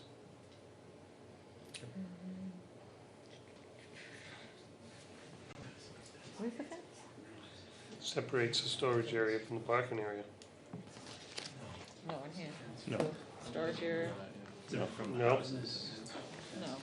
No, the fencing keeps the cars out of the wetland buffer, Okay, And shields the property. and it shields the property. okay. So the storage is separate. The from- storage is Stuff separate. is completely Correct, identical. that's correct. So I'm gonna add a set of criteria. I seen him say yes, so that's what okay. You're bad? Okay. Installed as presented.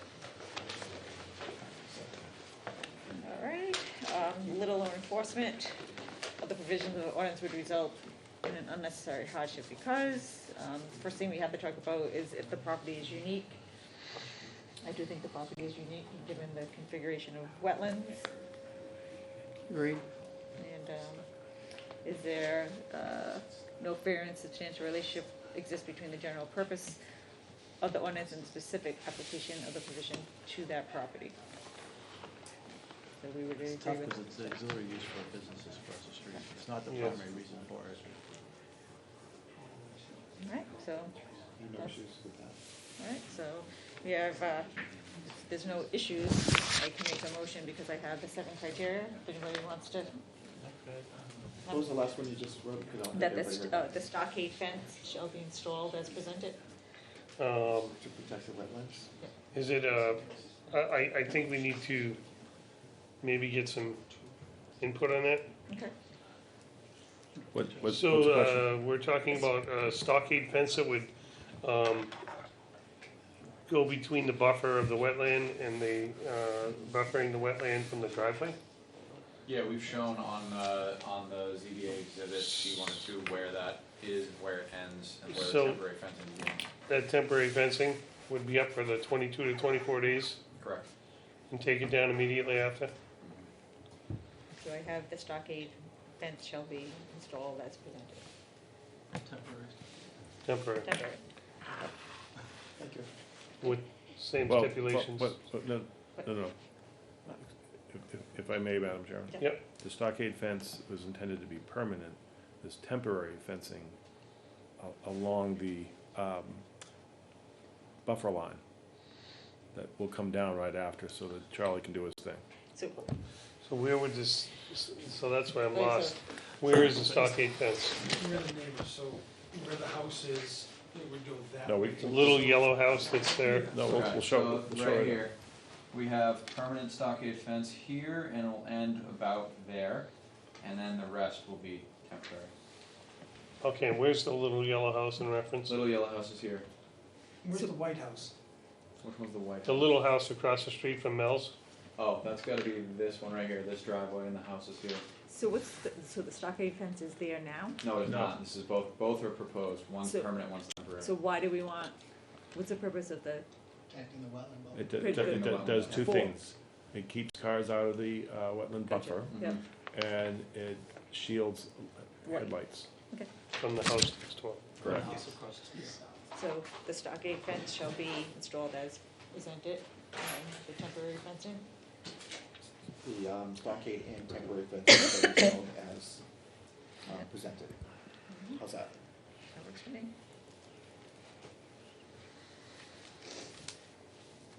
All right, Okay. so I am going to make a motion to grant the applicant's request in case number 6/2022-3, request for a variance from Article 800, Section 801 of the zoning ordinance to permit temporary parking for customers and employees during Spooky World events only, with the conditions as follows. Temporary parking shall be limited to 100 parking spaces.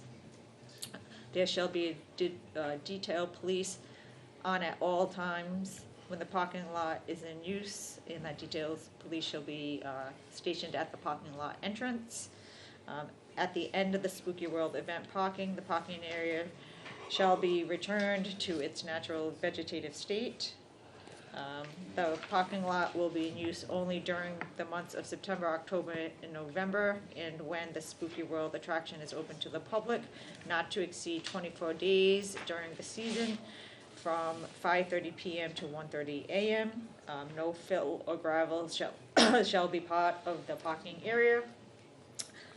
The parking is limit it to the parking as shown as on, to the parking area shown on sheet 6, detail site plan as part of the 2022 approved site plan, and the stockade fence and temporary fencing shall be installed as presented. I think, Madam Chair? Yep. A point of clarification? Sure. With respect to the police detail, again, we have no issue with that, we've been doing it for years. I would suggest that the police detail not be located at the driveway, but at the crossing, because we had a separate sidewalk shown on the plan.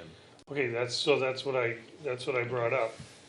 So the crosswalk is not at the entrance, so where does, so It's only the 10. sidewalk is, It's I right mean, here, so we're- the entrance is here, and the crosswalk will be here. So you're gonna put- The sidewalk. you're gonna put a sidewalk in, a temporary sidewalk. Is it gonna be paved? Is it No. gonna be It's stone dust. stone dust? So there'll be signage instructing the customers to go out Yes, that way. exactly. And that's where the officer will be at the end of that stop. I mean, it's 10 feet away from the driveway, but Okay, it's getting we- picky. Show, Well, yeah, Yep, well, I'm you're fine not with that. walking people to the oncoming cars too. Right, You're exactly. separating, Right. right? Okay.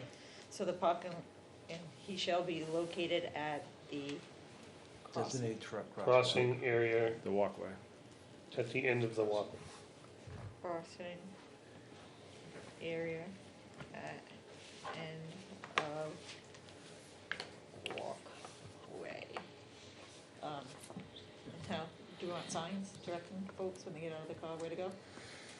We got Temporary. the flaggers are Flaggers. there, and we Temporary have signs, flaggers, we have yeah. the flaggers plus signs. I think that's good. Okay, so those are the 7, I'll second that motion. you second it? All in favor? Aye. Hey, All opposed? All right, so that passes 5-0-0. All right, the next one is the storage.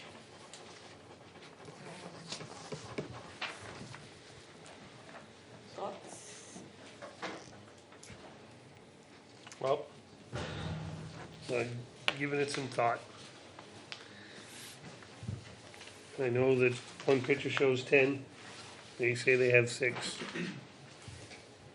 They say they're gonna use it for inside storage only on that, but then Well, they they want inside and outside. I understand that. Then they say they wanna put pallets, fencing, and whatnot from accumulation over the year. That makes me a little nervous. I have major concerns with storage and outside storage, when they have the whole thing on the other side of the property to put that in. And I think there's issues with the character of the neighborhood. I think that use is not an appropriate use, even through a variance for the fact that I don't think it's gonna meet the criteria. I think there's some challenges with some of the criteria. Yeah. Yep. You know, a commercial, as we talked about, a commercial entity needs to have storage, but the intent of the ordinance is not to have trailers in these areas. So I think that is not gonna pass all the 5, in my opinion. Any thoughts down here? Yeah, I pretty much agree with all that. I mean, Okay. Yeah. So, Yep. so Jeff,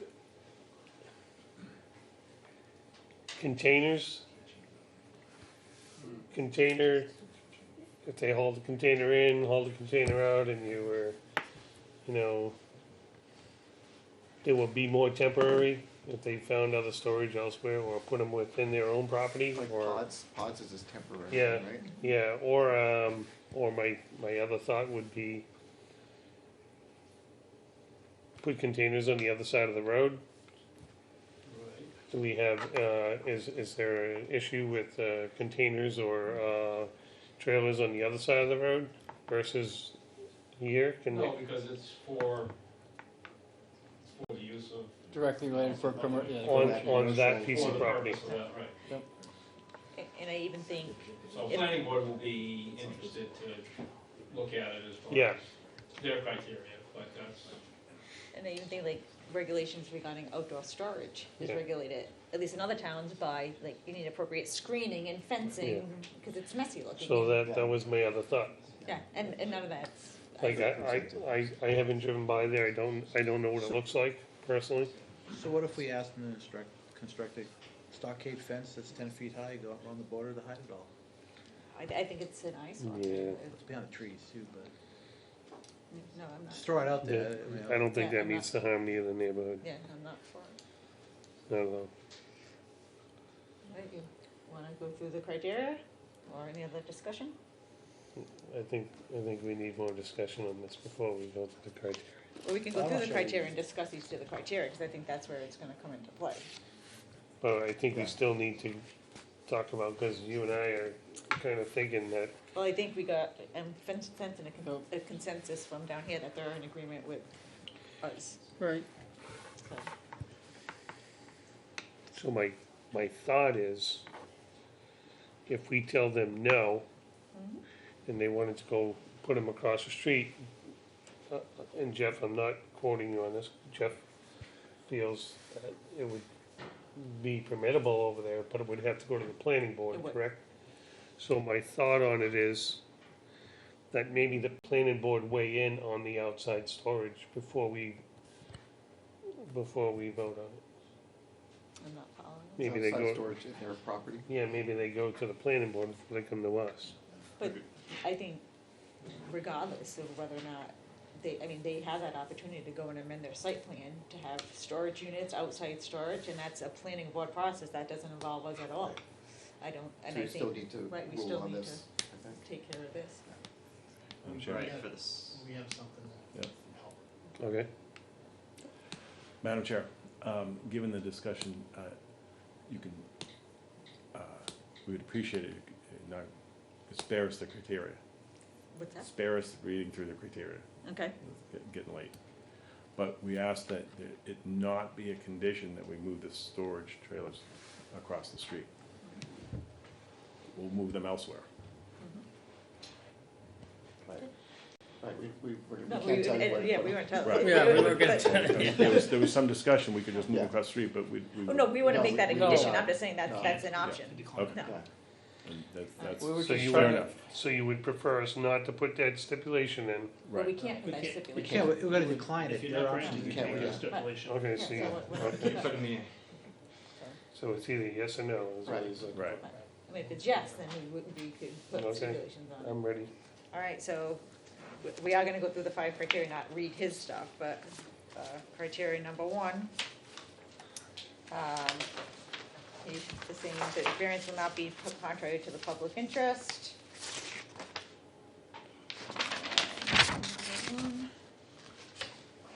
The storage trailers are used by mills, to store superhero props and other materials. The limited nature of the proposed uses will not alter the character of the neighborhood, not threaten the health, safety, or welfare of the town. I So disagree. that's, I agree, that, Yeah, I agree so- to disagree that, Yeah, that so that I think- criteria, Right. I mean, It will be, the variance will be contrary to the public interest because it will alter the character of the character, neighborhood. that's the word, yes. Because It Yes. will alter the Character, character yeah. of I agree with neighborhood. you on, Yeah, but- and I can add in all the stuff that we already talked about instead of going through that. Again, everything that we said in our discussion, I'll incorporate to that part. The spirit of the ordinance is observed. I'm gonna say it's not observed, again, it goes back to the character of the same neighborhood character. and the other things that we talked about. Character of neighborhood.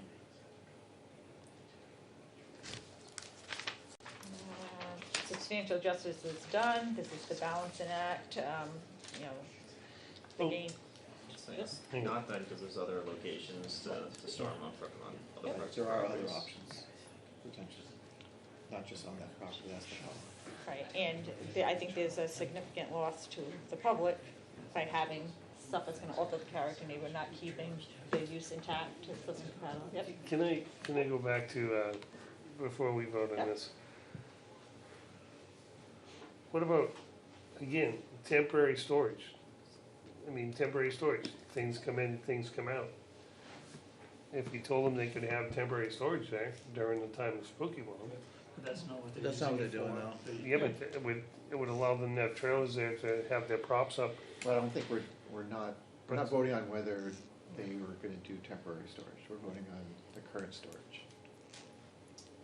I think. We're voting on the request. Right. On the request. So there are other options that we're not gonna talk, or Right, vote we're on. not gonna. Okay. Yeah. Well, I thought we were presented that there were other options and And they that- didn't want to be singled into one, so they're already considering other options. So the values of surrounding properties are not diminished. I think they are diminished. I think they I are. think they can be. If it's permanent. That's the, Right, that's the character of the neighborhood, the Right. eyesore. We have testimony from an abutter, they don't wanna see a storage unit.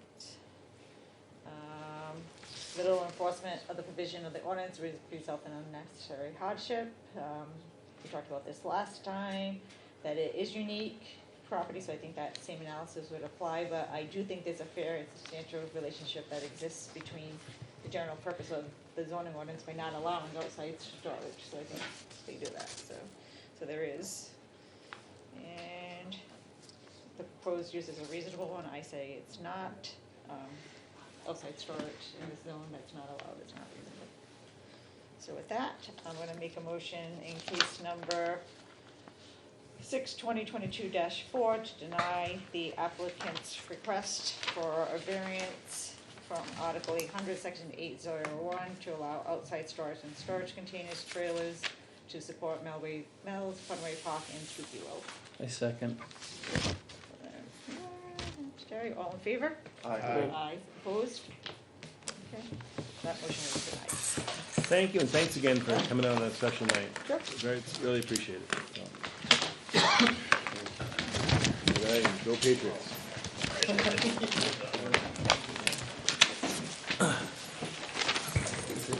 Make a motion to adjourn. Please make the motion to I'll adjourn. make that motion. Oh, wait, before they do that, we do have a meeting on, the third Monday, the 19th. Yeah, and that's where I'm out of town, Are you so. able to be here on the 19th? It's over this way. Well, it's going forward, so we do need members, because we have some people that are not gonna be able to be here, so that is our next meeting. And you had a motion to adjourn, I did. second, I'll second. all in favor?